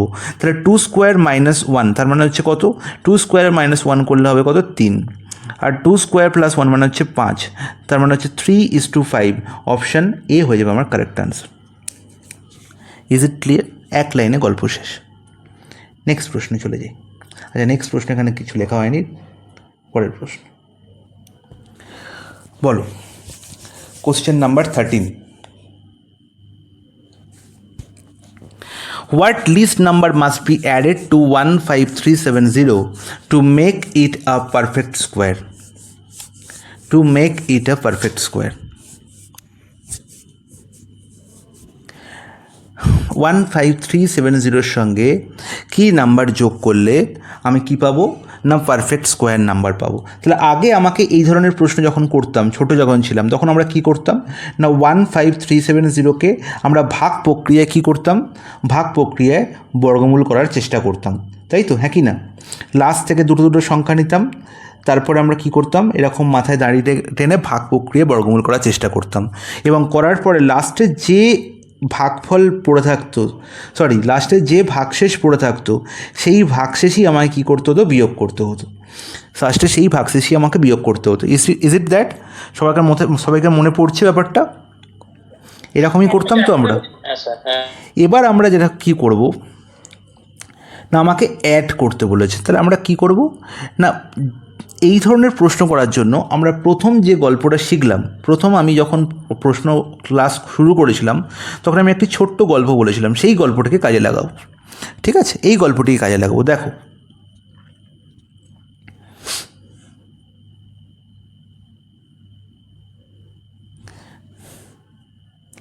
বলা হয়েছে 15370 সঙ্গে কী যোগ করলে সেটা পারফেক্ট স্কোয়ার নাম্বার হবে। তাহলে আমি পারফেক্ট স্কোয়ার নাম্বার হবে না ভাববো। দেখো 15370, এর সঙ্গে প্রথম অপশান কী আছে, 4 যোগ করলে আমি কী পাবো না 15374। তাহলে 4 কোনো একটা পারফেক্ট স্কোয়ার নাম্বারের ইউনিট ডিজিট হতে পারে। তুমি বলবে হ্যাঁ দা হতে পারে, তার মানে এই অপশানটা আনসার হতে পারে। ঠিক আছে, এর পরের গল্প দেখতে পাচ্ছি 15370 প্লাস 6 যোগ করলে কত পাবো, 15376। তাহলে এই সংখ্যাটি পারফেক্ট স্কোয়ার নাম্বার হতে পারে। তুমি বলে হ্যাঁ দা হতে পারে, কারণ পারফেক্ট স্কোয়ার নাম্বারের ইউনিট ডিজিট 6 হতে পারে, তার মানে এও আমার আনসার হতে পারে। ঠিক আছে, নেক্সট আমি দেখতে পাচ্ছি 8। তাহলে 15370 এর সঙ্গে যদি 8 যোগ করি বাবা, এর সঙ্গে যদি 8 যোগ করি তাহলে হয়ে যাবে কত না 15378। 15378, ইজ ইট ওকে? বলবে হ্যাঁ একদম ঠিক। তাহলে কোনো একটি পারফেক্ট স্কোয়ার নাম্বারের ইউনিট ডিজিট কি 8 হতে পারে? আমি বলেছি না, হতে পারে না। কী হতে পারে না? না 2, 3, 7 এবং 8, এই 4 ভদ্রলোক কোনো পারফেক্ট স্কোয়ার নাম্বারের ইউনিট ডিজিট হতে পারে না।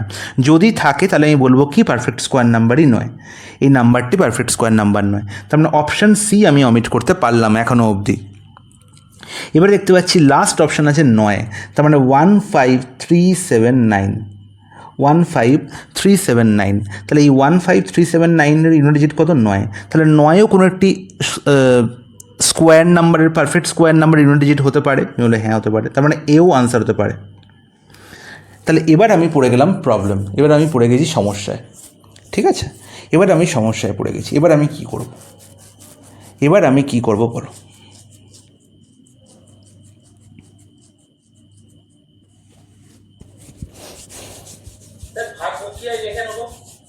না, এবার একটু ভালো করে লক্ষ্য করো, 9 যে আমি পারফেক্ট স্কোয়ার নাম্বার বলছি না, এই 9 যখন দেখছি পারফেক্ট স্কোয়ার নাম্বার এসছে, তাহলে ইউনিট ডিজিট 9 কোন কোন সংখ্যার স্কোয়ার করলে হতে পারে? তুমি বলবে দাদা 3-এর স্কোয়ার করলেও 9 হতে পারে, 7-এর স্কোয়ার করলেও 9 হতে পারে, 7-এর স্কোয়ার করলেও 9 হতে পারে। ঠিক আছে, তাহলে আমরা এই 3 আর 7 এই দুটো সংখ্যা বাদ দিয়ে যখন 13 বা 17-এ প্রবেশ করব, তখন আমি সংখ্যাটা কী পাবো না 2 অঙ্কের সংখ্যার বড় সংখ্যা পাবো, 3 অঙ্কের সংখ্যার গল্প আসবে এবার।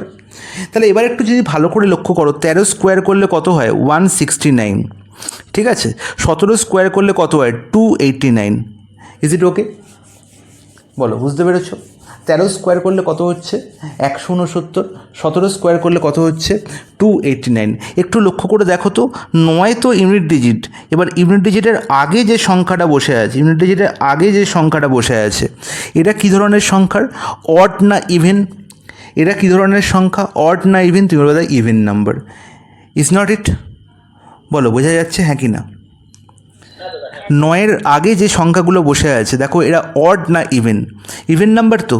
তাহলে যখনই কোনো একটি সংখ্যার ইউনিট ডিজিট 9 দেখতে পাবো, তার আগের সংখ্যাটা, তার আগে মানে দশক স্থানীয় সংখ্যা বা 10th প্লেসের যে ডিজিটটি বসে থাকবে, সে সবসময় কিন্তু ইভেন হবে, এখানে কি সেটা আছে? এখানে কি সেটা আছে দেখো, 7, 7 কি ইভেন নাম্বার? 7 কি ইভেন নাম্বার? বলবে না দাদা 9, তার মানে 9 অপশানটিও আনসার হতে পারে না, কারণ 15379 এর পারফেক্ট স্কোয়ার নাম্বার হবে না। বলো বোঝা গেছে? বোঝাতে পেরেছি তোমাদের? এরপরে চলে আসি 15370 প্লাস 4, 15370 প্লাস 4। এখানে দেখো দেখতে পাচ্ছি 4 আছে। আচ্ছা আমাকে বলো তো 4 কোন কোন সংখ্যার স্কোয়ার করলে হতে পারে? দেখো 2-এর স্কোয়ার করলেও 4 হতে পারে, 4-এর স্কোয়ার 8-এর স্কোয়ার করলেও 4 হতে পারে, তাই তো? 2-এর স্কোয়ার করলেও 4 হতে পারে, আর 8-এর স্কোয়ার করলেও 4 হতে পারে, তাই তো? ইউনিট ডিজিট, তার মানে আইদার 2 ইউনিট ডিজিট যে বেস নাম্বারটি তার ইউনিট ডিজিট অথবা 2 অথবা 8, ঠিক আছে? এবার যদি আমরা 2 থেকে 12-এ যাই, 12 স্কোয়ার করলে কত পাচ্ছি দেখো 144। 8-এর মানে 18-র কথা ভাবি, 18 স্কোয়ার করলে কত পাবো? 18 স্কোয়ার করলে কত পাবো বলো? 324। তাহলে এখানে দেখো দশক স্থানীয় সংখ্যাগুলো কি আছে? দশক স্থানীয় সংখ্যা কি আছে? ইভিন আছে, ইভিন আছে না অড আছে? তার মানে এখান থেকেও বলতে পারি যে 4 যদি কোনো একটা সংখ্যার ইউনিট ডিজিট হয়, কোনো একটি পারফেক্ট স্কোয়ার নাম্বার, তার দশক স্থানীয় সংখ্যাও কী হতে হবে? ইভিন হতে হবে। দশক স্থানীয় সংখ্যাও কী হতে হবে? ইভিন হতে হবে। তার মানে এই অপশানটিও আমার আনসার হতে পারে না। একমাত্র 6 হচ্ছে সে নাম্বার যে নাম্বারটা কি না 6 থেকেই এসছে, মানে 6-এর স্কোয়ার করলেই সেটা কি হবে? 6-এর স্কোয়ার করলে কি হবে না 6ই হবে ইউনিট ডিজিট। এবার 6-এর জায়গায় যদি আমি 16 ভাবি বা 26 ভাবি বা 36 ভাবি, তখন দেখো যে স্কোয়ার করলে যে নাম্বারগুলো পাবো তার ইউনিট ডিজিটের আগের সংখ্যা মানে 10th প্লেসের সংখ্যা সে অডও হতে পারে, ইভেন হতে পারে। যেমন 16 স্কোয়ার করলে কত পাই? 256 পাই, হ্যাঁ কি না? 16 স্কোয়ার করলে কত পাই? 256। তাহলে 256-এ 6-এর আগের সংখ্যা কে বসে আছে? অড 5। তাহলে এটা হতে পারে, তাই তো? তার মানে একমাত্র অপশান বি হবে আমার কারেক্ট আনসার। বলো কারোর কোনো ডাউট আছে? কোনো কিছু করতে হলো কি?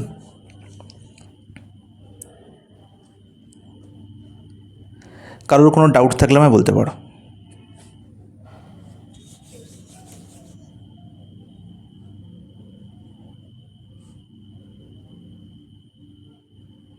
গাইস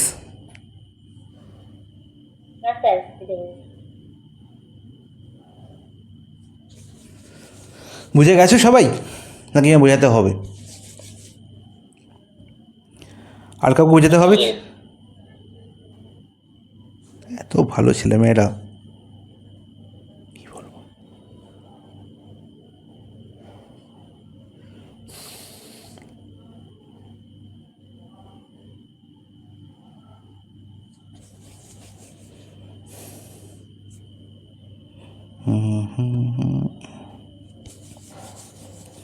একটা উদাহরণ দেওয়ার চেষ্টা করছিলাম, সেই উদাহরণটা মনে পড়ছে না, দাঁড়াও বানাচ্ছি উদাহরণ।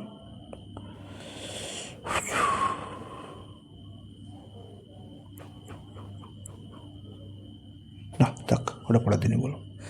এইটুকু গল্প বোঝা গেছে। তাহলে এরপরে আশা করি এই ধরনের প্রশ্ন আর এইভাবে করবে না কেউ, ঠিক আছে? বেসিক নলেজ ভাববো। আমি এই কারণেই তোমাদের বলেছি যে আলটিমেট 50 অবধি স্কোয়ার যেন আমার মুখস্থ থাকে। 50 অবধি স্কোয়ার, তুমি 50 অবধি স্কোয়ারের চার্টটা দেখবে এবং সেখানে এই যে কথাগুলো আমি বললাম সেগুলো একবার ম্যাচ করিয়ে দেখবে যে এখানে কোনো ম্যাচিংয়ের প্রবলেম হচ্ছে কি না। যদি ম্যাচিংয়ের প্রবলেম হয় তাহলে আমাকে নোট ডাউন করবে, ঠিক আছে?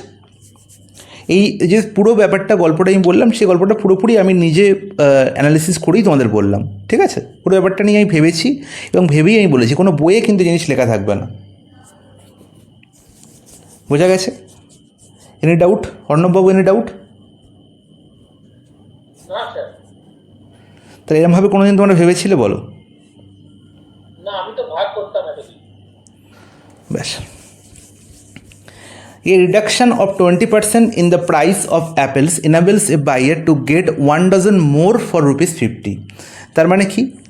20% দাম কমে যাওয়ায় 50 টাকায় 1 ডজন আপেল সে বেশি কিনতে পারছে, তাই তো? তাহলে যদি আমি 50 টাকার ওপরেই ভাবি, তাহলে 20% দাম কমেছে। 20% মানে কত না, ভগ্নাংশ কত, 1/5। পার্সেন্টেজকে যদি ভগ্নাংশে ট্রান্সফার করি কত পাবো, 20% থেকে আমি কত পাবো না, 1/5 পাবো। তাহলে 50 টাকার মধ্যে যদি 1/5 ভ্যালু কমে যায়, তার মানে আলটিমেট কত কমেছে না, 10 টাকা কমেছে। এবং সেই 10 টাকা কমার জন্য, 10 টাকা পকেটে ছিল, সেই 10 টাকা দিয়ে বললো যে বাবা 10 টাকা যদি আমি তোমাকে আরও দিয়ে দিই, তুমি কতটা আপেল আমায় দেবে? সে বললো দাদা আমি আপনাকে 1 ডজন আপেল আরও দিয়ে দেবো। তার মানে এই 10 টাকায় হচ্ছে এখন 1 ডজন আলু পাওয়া যায়। তাহলে এই যে 10 টাকা, এটা হচ্ছে রিডিউসড প্রাইস। এই 10 টাকা হচ্ছে রিডিউস প্রাইস। কত ডজনের রিডিউস প্রাইস না, 1 ডজন, প্রতি ডজনের রিডিউস প্রাইস। আমার নির্ণয় করতে কি বলেছে, find the reduce price per dozen of apple. Option C হয়ে যাবে correct answer. Is it clear guys?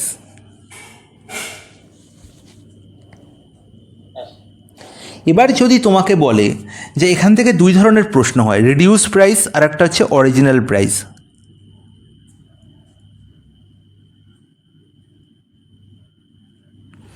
তাহলে 20% রিডাকশান হয়েছে, 20% রিডাকশান হয়েছে। যে জিনিসটার ভ্যালু ছিল 5, সেটা 1 কমেছে, তাই তো? 1 কমেছে, 5-এ 1 কমেছে। তাহলে 5 যদি ভ্যালু থাকে, সেটা 1 কমে হয়েছে কত, 4। 5-এর ভ্যালু বলা হচ্ছে 50, আর সেটা হয়েছে কত, 40 অ্যাকচুয়ালি, তাই তো? 1 কমা মানে কি, 40 কমা। এবার কতটা কমলো না, 10 কমলো। এই 10-এ সে 1 ডজন পাচ্ছে, 10-এ সে 1 ডজন পাচ্ছে। তো আমার প্রতি ডজনের প্রাইস এখন হয়ে যাচ্ছে 10 টাকা। Is it clear? এবার তুমি আমাকে বলো যে এই যে 10 পেলাম, এই 10 আলটিমেট কী পেলাম, রিডিউস প্রাইস। রিডিউস প্রাইস মানে কি, 100-র জিনিস আমি 20% কমেছে মানে 80-তে পাচ্ছি। তার মানে 80%-এর ভ্যালু হচ্ছে 10। তাহলে 100%-এর ভ্যালু হচ্ছে অরিজিনাল, ঠিক আছে? তাহলে 10/80 ইন্টু 100।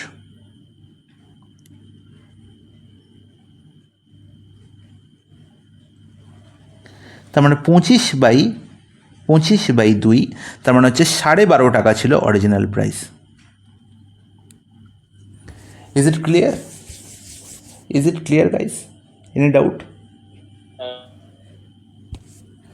তাহলে দুটো জিনিস আমার জিজ্ঞেস করতে পারে, একটি হচ্ছে রিডিউস প্রাইস আর একটা হচ্ছে অরিজিনাল প্রাইস। রিডিউস প্রাইস এখানে ডাইরেক্ট বেরিয়ে গেল, কারণ হচ্ছে আমাকে 1 ডজনের ভ্যালুই জিজ্ঞেস করেছিল, আর আমি 1 ডজনের গল্পই আমি এখানে পেয়ে গেছি, ঠিক আছে?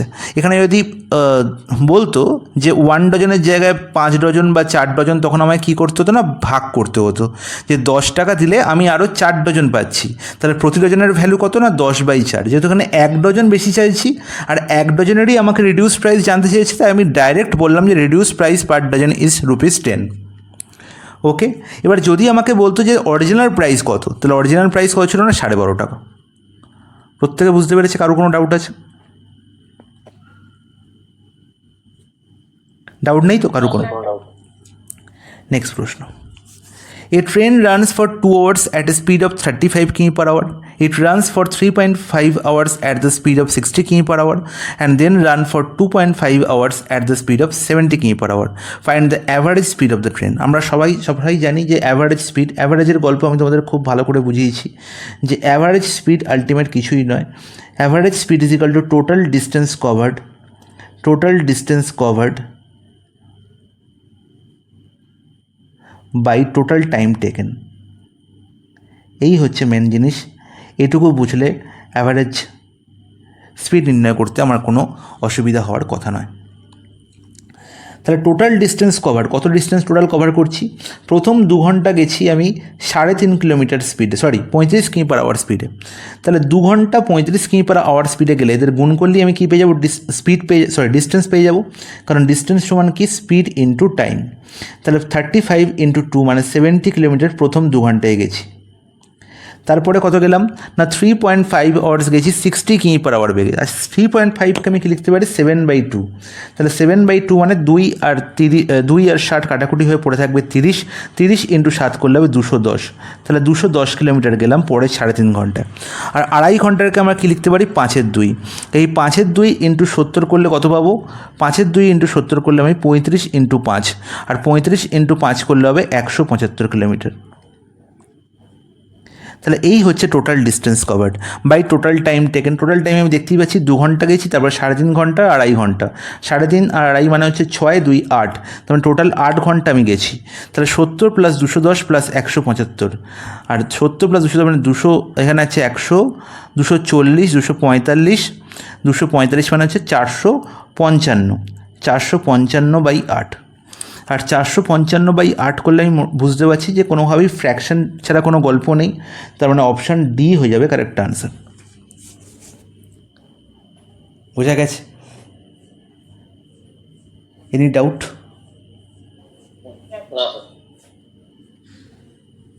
তাহলে সবসময় আমার যখন পয়েন্ট ফ্র্যাকশানে থাকবে তখন আমি সেটাকে কী করব, ভগ্নাংশে ট্রান্সফার করে তারপর ডিস্টেন্স নির্ণয় করব, ঠিক আছে? পয়েন্টের সঙ্গে গুণ করব না।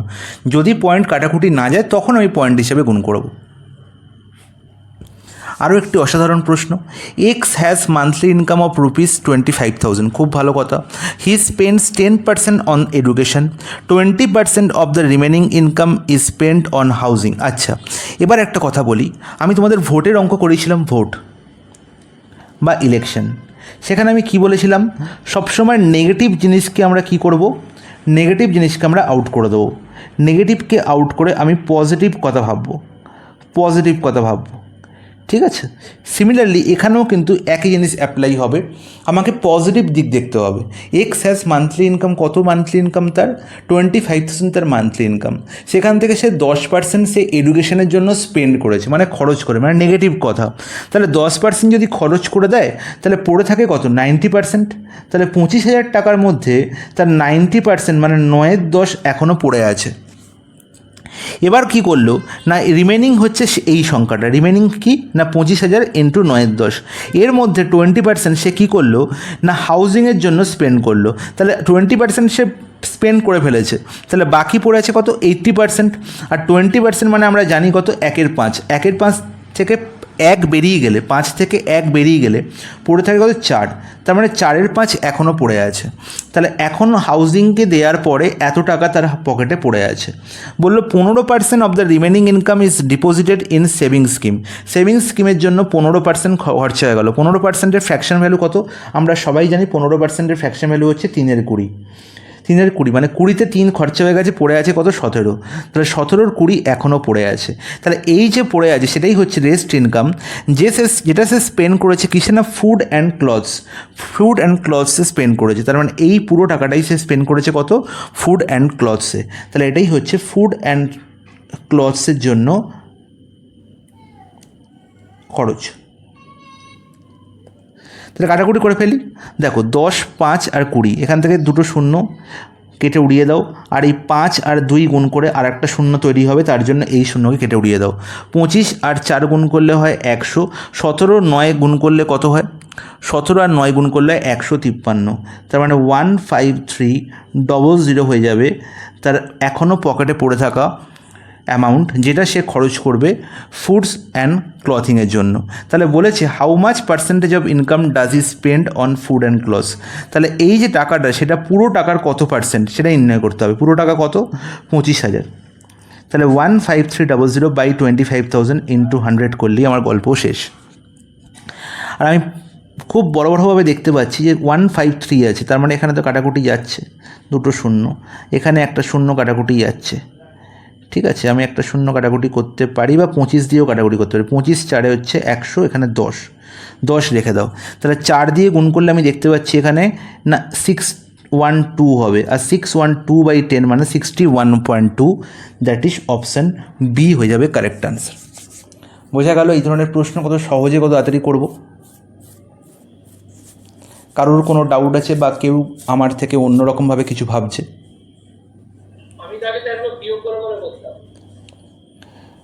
তুমি আগে ওটা করতে, তুমি এখনও ওটাই করবে আমি জানি।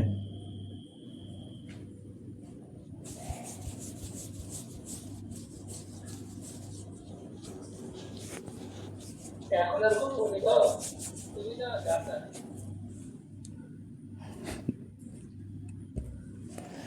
কোশ্চেন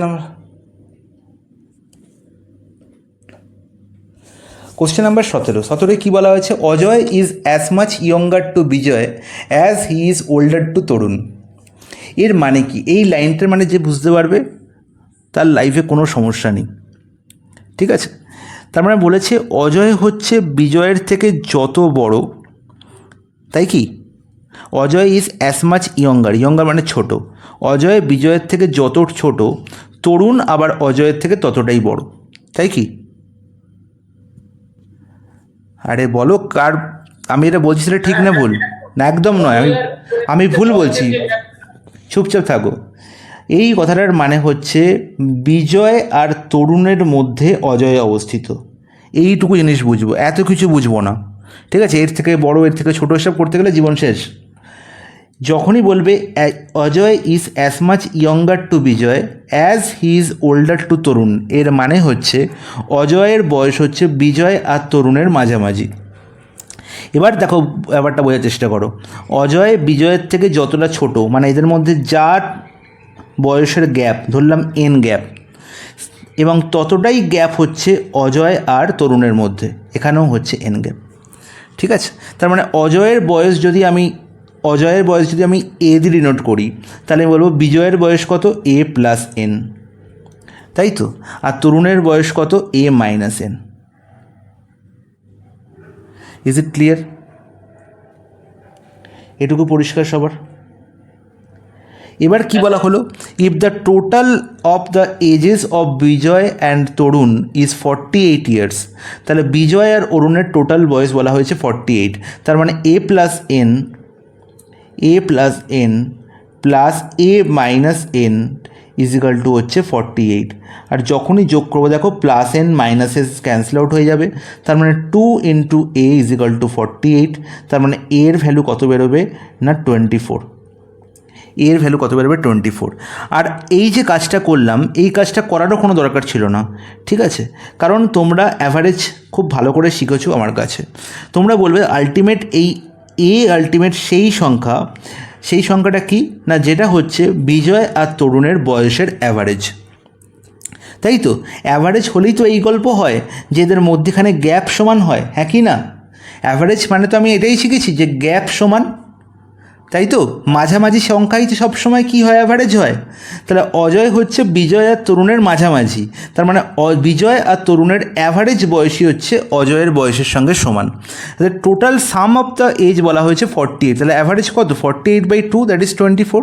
তাহলে দেখেই অপশানে ক্লিক করবো, 24 হয়ে যাবে কারেক্ট আনসার। তাহলে এই যে কথাটা আমি বোঝালাম, এটা বোঝানোর কারণ হচ্ছে তোমরা যাতে মতিভ্রম না হয় তোমাদের যে কেন হবে, ঠিক আছে? ম্যাক্সিমাম জায়গায় এটাই বলা থাকে। তোমরা তো ইউটিউব দেখে প্রশ্ন সলভ করতে খুব একটা অভ্যস্ত, তো সেখানে দেখেই তোমার বলে দিল হ্যাঁ এটা 48/2 হবে 24। কেন হবে? তার কারণ হচ্ছে এটা। আশা করি বোঝা গেছে প্রত্যেকের। নেক্সট প্রশ্ন, a train can go from Bardhaman to Howrah in 6 hours and another train can go from Howrah to Bardhaman in 4 hours. Both of them start at 7 AM. They will meet at, তারা কখন মিট করবে? ঠিক আছে, আমি এই প্রশ্নটার answer দেখে বলতে পারি যেখানে 9:24 AM হবে আনসার। কী করে? তাহলে আমায় কী নির্ণয় করতে হবে? Meeting time. তাহলে মিটিং টাইম মানে কী করে নির্ণয় করি? মিটিং টাইম আমরা কী করে নির্ণয় করি? যখন দুটো বস্তু চলমান হয়, টাইম ডিস্টেন্স আর স্পিড চ্যাপ্টারটা আমি তোমাদের খুব ভালো করে বলেছি যে মিটিং টাইম ইজিক্যাল টু কি? মিটিং টাইম ইজিক্যাল টু কি না ডিস্টেন্স, টাইম ইজিক্যাল টু কি না ডিস্টেন্স বাই স্পিড, আর মিটিং টাইম হচ্ছে ডিস্টেন্স বাই কি স্পিড? রিলেটিভ স্পিড, তাই D by R into S, ঠিক আছে? D by R S, R into S না আর এস মানে হচ্ছে রিলেটিভ স্পিড। তাহলে ডিস্টেন্স কত? আমি ডিস্টেন্স জানি না, বলেছে train go from Bardhaman to Howrah 6 hours। তাহলে একটি ট্রেন বর্ধমান থেকে হাওড়ায় যাচ্ছে,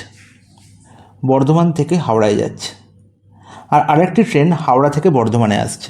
যে বর্ধমান থেকে হাওড়া যায় সে 6 ঘন্টায় যায়, আর যে হাওড়া থেকে বর্ধমানে আসে সে 4 ঘন্টায় আসে। তার মানে অবভিয়াসলি যে ফিরছে তার স্পিড বেশি, কম সময় নিচ্ছে, তাই তো, হ্যাঁ কি না? হ্যাঁ। তাহলে আমি কি বলবো না, যেহেতু এখানে টাইম ডিস্টেন্স কি ইকুয়াল, ডিস্টেন্স কি আছে ইকুয়াল আছে, ডিস্টেন্স এখানে কি আছে ইকুয়াল আছে, তাহলে আমি কি করব এখানে ভালো করে বোঝো, ডিস্টেন্স কী আছে ইকুয়াল আছে, তাহলে আমি কী লিখবো না বর্ধমান টু হাওড়ার ডিস্টেন্স যদি আমি ডি ধরে নিই, তাহলে ফার্স্ট ভদ্রলোক মানে ফার্স্ট ট্রেন যে বর্ধমান থেকে হাওড়ার দিকে যাচ্ছে তার স্পিড হবে কি D/6, আর যে ফিরছে তার স্পিড কত হবে না D/4, তাহলে ডিস্টেন্স আমি যদি ডি ধরে নিই তাহলে রেড স্পিড কী হবে না D/6 প্লাস D/4। যেহেতু এরা পরস্পরের দিকে আসছে, তাই তারা একই সময় যাত্রা শুরু করেছে।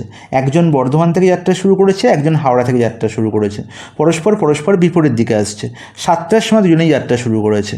তাহলে কখন তারা মিট করবে না এই সময় পরে মিট করবে। দেখো ডি আমরা ক্যান্সেল আউট করে দিতে পারি, তাহলে আলটিমেট দেখো পেয়ে গেলাম কত 6 আর 4-এর LCM কত 12, আর নিচে কত পেলাম না 6 2 12, হ্যাঁ 2 + 3 5, তাহলে 12/5 করলে আমরা কত পাই 2 পূর্ণ 2/5, তার মানে 2 ঘন্টা, আর 2/5 মানে কত 24 মিনিট। তাহলে 7টা থেকে 2 ঘন্টা 24 মিনিট পরে তারা মিট করবে। তাহলে 7টার সঙ্গে 2 ঘন্টা 24 মিনিট যোগ করলে কত হয় 9টা 24, অপশান সি হয়ে যাবে কারেক্ট আনসার। এবার এই প্রশ্নটারই একটি শর্টকাট আমি বলেছিলাম, সেটা কি বলেছিলাম কে বলতে পারো?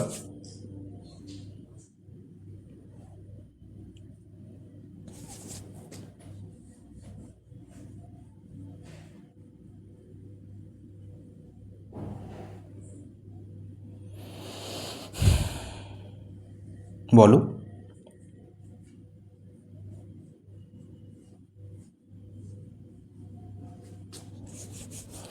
কেউ বলতে পারবে? যদি মিটিং টাইম আমার নির্ণয় করতে বলে এবং ডিস্টেন্স আমাকে ইকুয়াল দিয়ে দেয়, তখন আমি ডাইরেক্ট বলবো যে মিটিং টাইম সমান হবে T1 × T2 by T1 + T2। বোঝা গেল? তাহলে T1 × T2 কত 6 × 4 that is 24, R T1 + T2 মানে হচ্ছে 10, তাহলে 24/10 মানে হচ্ছে 12/5। গল্প একই। আমি সেখান থেকেই বললাম যে আমি ডাইরেক্ট আনসার বলতে পারবো 9 ঘন্টা 24 মিনিট। আমি কেন বললাম তার কারণ হচ্ছে এটা, এবং এটা এসছে কোথা থেকে না এই গল্প থেকেই এসছে। এটাই হচ্ছে আমার উৎস মাথায় রাখতে হবে, আমাকে সোর্স মাথায় রাখতে হবে। ওকে, সবাই বুঝতে পেরেছে? কারোর কোনো ডাউট অন্য?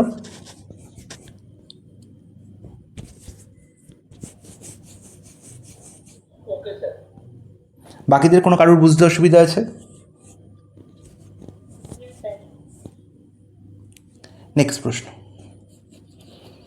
A man invested 1/3 of his capital at 7%, 1/4 at 8%, and remainder at 10%. If his annual income is ₹561, the capital is। আচ্ছা, তাহলে দেখতে পাচ্ছি যে কোনো একটি মানুষ তার পুরো ক্যাপিটাল, তার যে ধনরাশি তার আছে, সেই ধনরাশি সে কী করছে না বিভিন্ন ইনভেস্টমেন্টে সে ইনভেস্ট করছে প্ল্যানে, এবং সে টাকাটাকে কী করছে না ডিস্ট্রিবিউট করছে একটি পার্টিকুলার রেশিওতে। সেই রেশিওটি আমাকে আগে বুঝে নিতে হবে। রেশিওটা কি না 1/3, প্রথমে 1/3 পার্ট করলো 7% রেটে, তারপরে 1/4 করলো, তাহলে বাকি কত পড়ে আছে? তাহলে 1/3 + 1/4 করলে কত হয় না তুমি বলবে দাদা 7/12, তাহলে বাকি পড়ে আছে 5/12। এটুকু বুঝতে আশা করি কারোর কোনো আপত্তি নেই।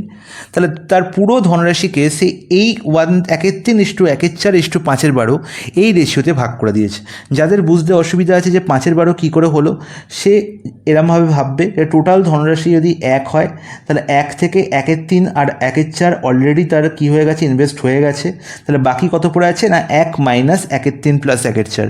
যে এটাও করতে পারে না, তার আলটিমেট সরকারি চাকরি পাওয়ার আশা রাখে কোনো লাভ নেই, ঠিক আছে, জব শিল্পে নাম লেখাতে পারে। ঠিক আছে, তাহলে বোঝা গেল যে 1 - 1/3 + 1/4 করে কী পেলাম না 5/12 পেলাম। কারোর কোনো বুঝতে অসুবিধা আছে এখানে?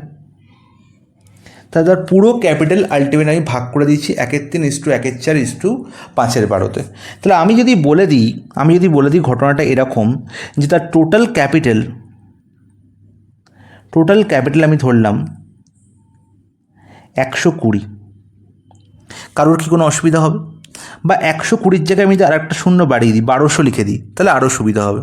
টোটাল ক্যাপিটাল বললাম 1200, তাহলে 1200-র 1/3 মানে কত না 400 টাকা, 1200-র 1/4 মানে 300 টাকা, আর 1200-র 5/12 মানে হচ্ছে 500 টাকা। প্রথম 400 টাকা সে রেখেছে ব্যাঙ্ক অফ ইন্ডিয়ায়, যেখানে 7% ইন্টারেস্ট দিচ্ছে। পরের 1/4 মানে 300 টাকা রেখেছে সে ব্যাঙ্ক অফ বরোদায়, যেখানে 8% ইন্টারেস্ট দিচ্ছে। এবং পরের বাকি রিমাইন্ডার মানে 500 টাকা সে রেখেছে কোথাও মিউচুয়াল ফান্ডে, যেখানে 10% ইন্টারেস্ট দিচ্ছে। এবং এই আলটিমেট ইন্টারেস্ট ক্যালকুলেট করার পর প্রত্যেক জায়গায় 1 বছরের ইন্টারেস্ট ক্যালকুলেট করা হচ্ছে, কারণ অ্যানুয়াল ইনকাম বলা হয়েছে। ঠিক আছে, অ্যানুয়াল ইনকাম মানে শুধু হচ্ছে কি না ইন্টারেস্ট, ইনকাম হচ্ছে only interest, there is no প্রিন্সিপালে কিন্তু কোনো গল্প নেই। এবার বলো 400-র 7% মানে কত টাকা? 28 টাকা। 300-র 8% মানে কত টাকা? 24 টাকা। 500-র 10% মানে কত টাকা? 50 টাকা। হ্যাঁ কি না বলো, কোনো ডাউট আছে এখানে? তাহলে 28 + 24 + 50 করলে কত পাবো? 28 + 24 + 50 করলে কত পাবো? 102। কত? 102 পাবো। আর এই 102-এর ভ্যালু কত বলা হয়েছে? 561। নির্ণয় করতে হবে তার ক্যাপিটাল কত। ক্যাপিটাল কত করেছিলাম? 1200। তাহলে 102-এর ভ্যালু যদি 561 হয়, তাহলে 1200-র ভ্যালু কত হবে না 561/102 × 1200। হ্যাঁ কি না বলবে? হ্যাঁ একদম ঠিক। তাহলে দেখো তো এখানে 561 আর 102 3 দিয়ে কাটাকুটি যাচ্ছে, একদম যাচ্ছে। 3 দিয়ে কাটাকুটি করলে কত হচ্ছে না এখানে পাচ্ছি 34, আর এখানে পাচ্ছি কত 400। আর কাটাকুটি কি যাচ্ছে? 34 17 দিয়ে কাটাকুটি যাচ্ছে 561-কে, 17 দিয়ে কাটাকুটি যাচ্ছে কি একদম 33, আর এখানে যাচ্ছে 200, তার মানে 6600। 6600 অপশান এ হয়ে যাবে কারেক্ট আনসার। বোঝা গেছে এই ধরনের প্রশ্ন আমরা কীভাবে করবো সলভ? প্যাটার্ন বোঝা গেছে? ঠিক আছে, এবার কেউ বলতে পারে দাদা আমি তো 1/3 ধরেও কাজ করতে পারি, আমি তো 1/4ভাবেও কাজ করতে পারো, সময় বেশি লাগবে। ঠিক আছে, আমি সবসময় চেষ্টা করব যে ক্যাপিটালকে এমন একটা সংখ্যা ধরার যেটার মধ্যে রসগোল্লা বেশি আছে। ঠিক আছে, যত বেশি রসগোল্লা থাকবে পার্সেন্টেজ করতে আমার সুবিধা হবে। Is it clear?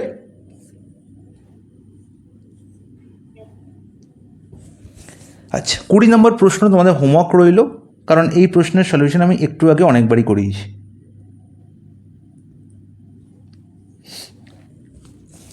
21 নম্বর প্রশ্ন, টাইম অ্যান্ড ওয়ার্ক তোমাদের গুলে খাওয়ানো আছে। X can do a piece of work in 20 days, Y can do it in 12 days। X একটি কাজ করতে পারে 20 দিনে, ওয়াই একটি কাজ করতে পারে কত দিনে না 12 দিনে। Y worked it at 9 days, তার মানে আর কেউ এর মধ্যে নেই। তাহলে 20 আর 12-র এলসিএম করলে আমি পেয়ে যাবো কি টোটাল কাজ। তাহলে টোটাল কাজ কত না 60। তাহলে এক্সের এফিসিয়েন্সি কত না 60/20 দ্যাট ইজ 3, আর 60/12 দ্যাট ইজ 5, সেটা হচ্ছে ওয়াইয়ের এফিসিয়েন্সি। এবার কি বললো না Y worked at it for 9 days, Y 9 দিন কাজ করেছে। খুব ভালো কথা, 9 দিনে কত ইউনিট কাজ করেছে না 45 ইউনিট। ঠিক আছে, এবার কি বললো in how many days x alone finish the remaining work. তাহলে 45 কাজ হয়েই গেছে, 60 কাজ আমার টোটাল করতে হবে। তাহলে বাকি কত পড়ে আছে? রিমেনিং কাজ কত? রিমেনিং কাজ তুমি বলবে দাদা 15 ইউনিট ওয়ার্ক। আর এক্স একাই 3 ইউনিট কাজ করে দেয় একদিনে, তাহলে কত সময় লাগবে না 15/3, 5 days টাইম লাগবে এক্সের বাকি কাজটি কমপ্লিট করতে। অপশান এ হয়ে যাবে কারেক্ট আনসার। একদম খুবই ইজি, একদম বেসিক লেভেলের প্রশ্ন। এই প্রশ্ন সলভ করতে আশা করি তোমাদের বেশিক্ষণ সময় লাগার কথা না। Question 22. A student was asked to divide a number by 3, but instead of dividing it, he multiplied it by 3 and got 29.7. The correct answer was. তাহলে একজন স্টুডেন্টকে বলা হয়েছিল যে কোনো একটা নাম্বারকে 3 দিয়ে ভাগ করতে, নাম্বারটা ধরলাম, আমি ধরে নিলাম এন, এনকে 3 দিয়ে ভাগ করার কথা ছিল, এটা হচ্ছে অ্যাকচুয়াল ফিগার, অ্যাকচুয়াল আনসার। ঠিক আছে, কিন্তু সে কী করেছে, he multiplied it by 3 and got 29.7, কিন্তু সে n/3 না করে 3n করে ফেলেছে, আর 3n এর ভ্যালু পেয়েছে কত না 29.7। তাহলে n এর ভ্যালু কত হয়ে যাবো, 3n এর ভ্যালু যদি 29.7 অর্থাৎ n এর ভ্যালু কত হবে না 29.7/3, তার মানে 3 9 27 9.9, তাহলে 9.9 হয়ে যাবে কি n এর ভ্যালু। ঠিক আছে, নির্ণয় করতে হবে কি আমার কারেক্ট অ্যান্সার ওয়াজ, তাহলে অ্যাকচুয়াল আনসার মানেই হচ্ছে কারেক্ট আনসার, অ্যাকচুয়াল আনসার মানেই হচ্ছে কারেক্ট আনসার। তাহলে কারেক্ট আনসার কত হবে না n/3, n এর ভ্যালু পেলাম 9.9, তাহলে 9.9.3 করলে হবে 3.3, 9.9/3 করলে কত হবে না 3.3, 3.3 আনসারে নেই কেন? ওই যে 3 আছে ওই জন্য কিছু তাই।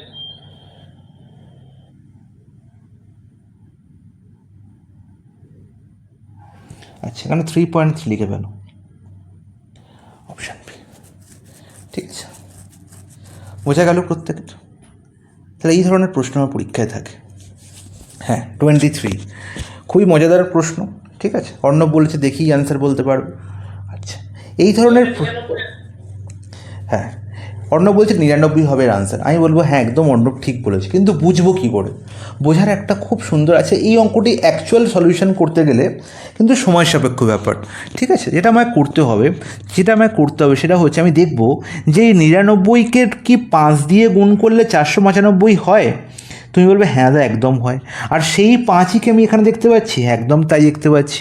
তাহলে যদি এই 99কে 5 গুণ করে 495 হয়, আর সেই 5ই যদি আমি এখানে দেখতে পাই, তাহলে সবসময় মনে রাখবো এই পার্টটুকু বাদ দাও, এই পার্টটুকুর ভ্যালু হবে, এই 99 দুটো 9 আগে লিখে ফেললাম। এখানে 999 মধ্যে কটা 9 আছে, 3টে 9, 3টে 0 এখানে লিখে ফেলো। তাহলে এই পার্টটুকুর এই জাস্ট ফার্স্ট ব্র্যাকেটের মধ্যে যে পার্টটুকু হয় তার ভ্যালু হচ্ছে এটা।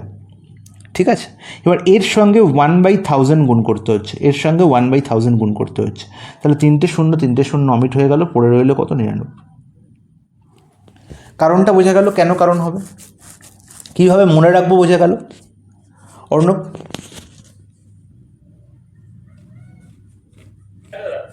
তাহলে এরপরে এবারে একটাই টাইপ হয় না অন্যরকম কিছু আছে না, এটা এই টাইপটাই হয়, যখনই এরকম 1 5 প্লাস সামথিং থাকবে এটা একটাই টাইপ। এটা এই ধরনের প্রশ্নের অনেকগুলো টাইপ আছে, প্রতিটা টাইপে আমি প্রত্যেকদিন প্রশ্নে আমি করিয়ে দেবো।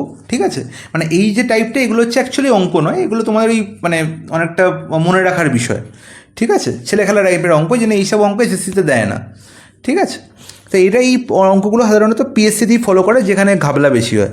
ঠিক আছে, সেই সব জায়গায়, কারণ তারা তো অঙ্ক করতে চায় না, এইসব অঙ্ক করে প্রশ্ন পড়াতে চায়। বুঝতে পারলে? তাহলে বোঝা, শুধু এই যে বাইরেরটা যদি না থাকতো তাহলে প্রথমে যেটা লিখে এই পার্টটা যদি অমিট থাকতো তাহলে আমার আনসার হতো 99,000, অপশান ডি। ঠিক আছে,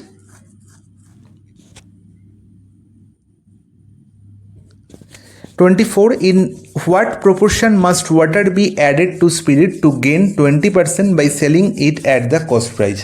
তো এই প্রশ্ন আমি বহুতবার করেছি প্রফিট অ্যান্ড লস চ্যাপ্টারে।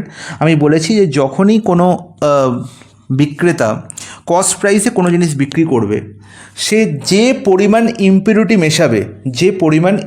মেশাবে সেই ইম্পিউরিটির পরিমাণই হচ্ছে তার প্রফিট। ঠিক আছে, দেখো এখানে কি বলা হয়েছে না, ওয়াটার মেশানো হয়েছে স্পিরিটে কত পার্সেন্ট এবং গেন করেছে কত পার্সেন্ট, 20%। তা 20% গেন করেছে মানে 20%ই হচ্ছে স্পিরিট আছে, 20%ই হচ্ছে স্পিরিট আছে, এটা মাথায় রাখতে হবে। ঠিক আছে, তাহলে 20% ওয়াটার আছে, ভুল বললাম, ইম্পিউরিটি কি না ওয়াটার, 20% হচ্ছে ওয়াটার। তাহলে 20% যদি ওয়াটার হয়, তাহলে 100% আমার স্পিরিটের সঙ্গে 20% ওয়াটার মেশানো হয়েছে। ঠিক আছে, আমার নির্ণয় করতে হবে কি, in what proportion must water be added to spirit, water মেশানো হয়েছে কার সঙ্গে, স্পিরিটের সঙ্গে। তাহলে ওয়াটারের গল্প আগে আছে, তাহলে কী রেশিও মেশানো হয়েছে না 20:100, তার মানে 1:5 রেশিওতে। এখানে একটা ভুল খুব হয়, যেটা হচ্ছে যে 20% যদি ওয়াটার থাকে তাহলে 80% হচ্ছে স্পিরিট, কখনোই নয়। আমার ব্যাপারটা কীরকম ছিল না, দুটো পাত্র ছিল, দুটো পাত্রের মধ্যে একটা পাত্রে স্পিরিট আর একটা পাত্রে ওয়াটার। সবসময় মনে রাখবো যে দুটো পাত্র প্রথমে আমি নিয়েছিলাম তাদের মধ্যে কোনো ইম্পিউরিটি ছিল না, তারা দুজনেই নিজেদের মধ্যে 100% ছিল। 100% মানে হচ্ছে কোনো ইম্পিউরিটি নেমে তারা পিওর ওয়াটার এবং পিওর স্পিরিট। এবার যখনই মিশ্রণ করছি তখন এটা কী হয়ে, দুটোই ইম্পিওর হয়ে যাচ্ছে। তার মানে 100% ওয়াটারের সঙ্গে 100% পিওর ওয়াটারের সঙ্গে 100% পিওর 100% পিওর স্পিরিটের সঙ্গে 20% আমার ওয়াটার মেশানো হয়েছে। Is it clear? বল। আর ওখানে যেরকম ভাবে বলা থাকবে সেটাকে আগে লিখতে হবে। একদম ওয়াটার আগে বললে একদম, যাকে মেশানো হয়েছে সে যদি আগে থাকে সে আগেও থাকবে, আর যদি পরের ভদ্রলোক পরে থাকে তাহলে পরে আমি তার ভ্যালু লিখবো। ঠিক আছে, এখানে 1:5 জায়গায় 5:1 যদি আর একটা অপশান দিয়ে দিত তাহলেই হয়ে যেত, খেলা শেষ। হ্যাঁ স্যার একদম। 25 নম্বর প্রশ্ন আশা করি তোমরা এখন দেখেই আনসার বলবে 11.11। হ্যাঁ স্যার। অর্ণব দেখে বলতে পারছো? বলতে পারছো তো? হ্যাঁটার মধ্যে জোর নেই, হ্যাঁ সেটাই। কেন আমি হ্যাঁ বলছি, কেন 11.11%? বলেছে dishonest dealer claims to sell is good at cost price. আবার সেই গল্প, ইম্পিউরিটির গল্প। কস্ট প্রাইসে মেশানো বিক্রি করা হচ্ছে, কিন্তু সে কী করছে, ফলস ওয়েট ইউজ করছে। 900 গ্রাম ওয়েট ইউজ করছে 1 কেজির জায়গায়। তার মানে আলটিমেট তার পকেট থেকে কত গ্রাম বেরোলো, 900 গ্রাম বেরোলো। তাহলে পড়ে আছে কত, এখনও তার ঘরে কত পড়ে আছে, 100 গ্রাম। তাহলে এই 100 গ্রাম যখন সে বিক্রি করবে সেটাই হবে প্রফিট। কত গ্রাম তার পকেট থেকে বেরিয়েছে, 900 গ্রাম। তাহলে যত গ্রাম বেরিয়েছে সেটাই হচ্ছে কস্ট প্রাইস। তার মানে 100/900, দ্যাট ইজ 1/9 হচ্ছে তার প্রফিট পার্সেন্টেজ। 1/9 ইন্টু 100, আর 1/9 মানে আমরা কত জানি না, 11.11%। অপশান বি হয়ে যাবে কারেক্ট আনসার। তাহলে এই পার্টটার, এই যে ডিসঅনেস্ট ডিলারের যে কনসেপ্ট, সেই কনসেপ্টের একদম আলটিমেট লেভেল পর্যন্ত আমি প্রশ্ন করিয়েছি। ঠিক আছে, মানে এর যত রকমের টাইপের সব করানো আছে, কিন্তু সব কটা অঙ্ক কিন্তু তোমরা পরীক্ষায় দেখে যাবে। যে পরীক্ষায় দেবে না কেন, সে সিজিএল দাও বা সে পিএসসি মিসলেনিয়াস দাও। বুঝতে পেরেছ? নেক্সট প্রশ্ন, if A's salary is 25% less than B, then how much percent is B's salary more than that of A? বলো। তাহলে 25% লেস, 25%-এর ফ্র্যাকশন ভ্যালু কত? 1/4। তাহলে A's salary is 25% less than B's salary, কার সঙ্গে তুলনা করা হচ্ছে? বি এর স্যালারির সঙ্গে। তাহলে বি এর স্যালারি হচ্ছে 4, এর স্যালারি হচ্ছে 1 কম, তার মানে এর স্যালারি কত? 3। এই জিনিসটা বুঝতে পারলে অঙ্কের ব্যাপারটা আরও সরল হয়। তাহলে যদি এর স্যালারি 3 হয়, বি এর স্যালারি 4, এবার কী বলেছে, how much percent is B's salary more than that of A? তাহলে বির স্যালারি এর থেকে কত বেশি? বি এর স্যালারি এর থেকে কত বেশি? 1 বেশি। বি এর স্যালারি এ থেকে কত বেশি? 1 বেশি। এখন কার সঙ্গে তুলনা করা হচ্ছে? এর সঙ্গে। যার সঙ্গে তুলনা করা হবে সে নিচে থাকবে, তাহলে 1/3 বেশি। তাহলে 1/3 ইন্টু 100 করলে হয় 33.33%। সবসময় কনস্ট্রাকশনটা মনে রাখবো যে অফ সবসময় নিচে থাকবে আর ইজ সবসময় ওপরে থাকবে। এটা হচ্ছে ইংলিশে অঙ্ক পড়ার ফল। যদি তুমি বাংলায় পড়ো তাহলে কিন্তু এটা বুঝতে পারবে না। যার আগে অফ লেগে আছে সে সবসময় নিচে থাকবে, যার আগে ইজ লেগে আছে সে ওপরে থাকবে। দেখো, অফ এ কোথায় আছে? নিচে আছে 3। অফ ইজ বি কোথায় আছে? না ওপরে আছে। Is it clear?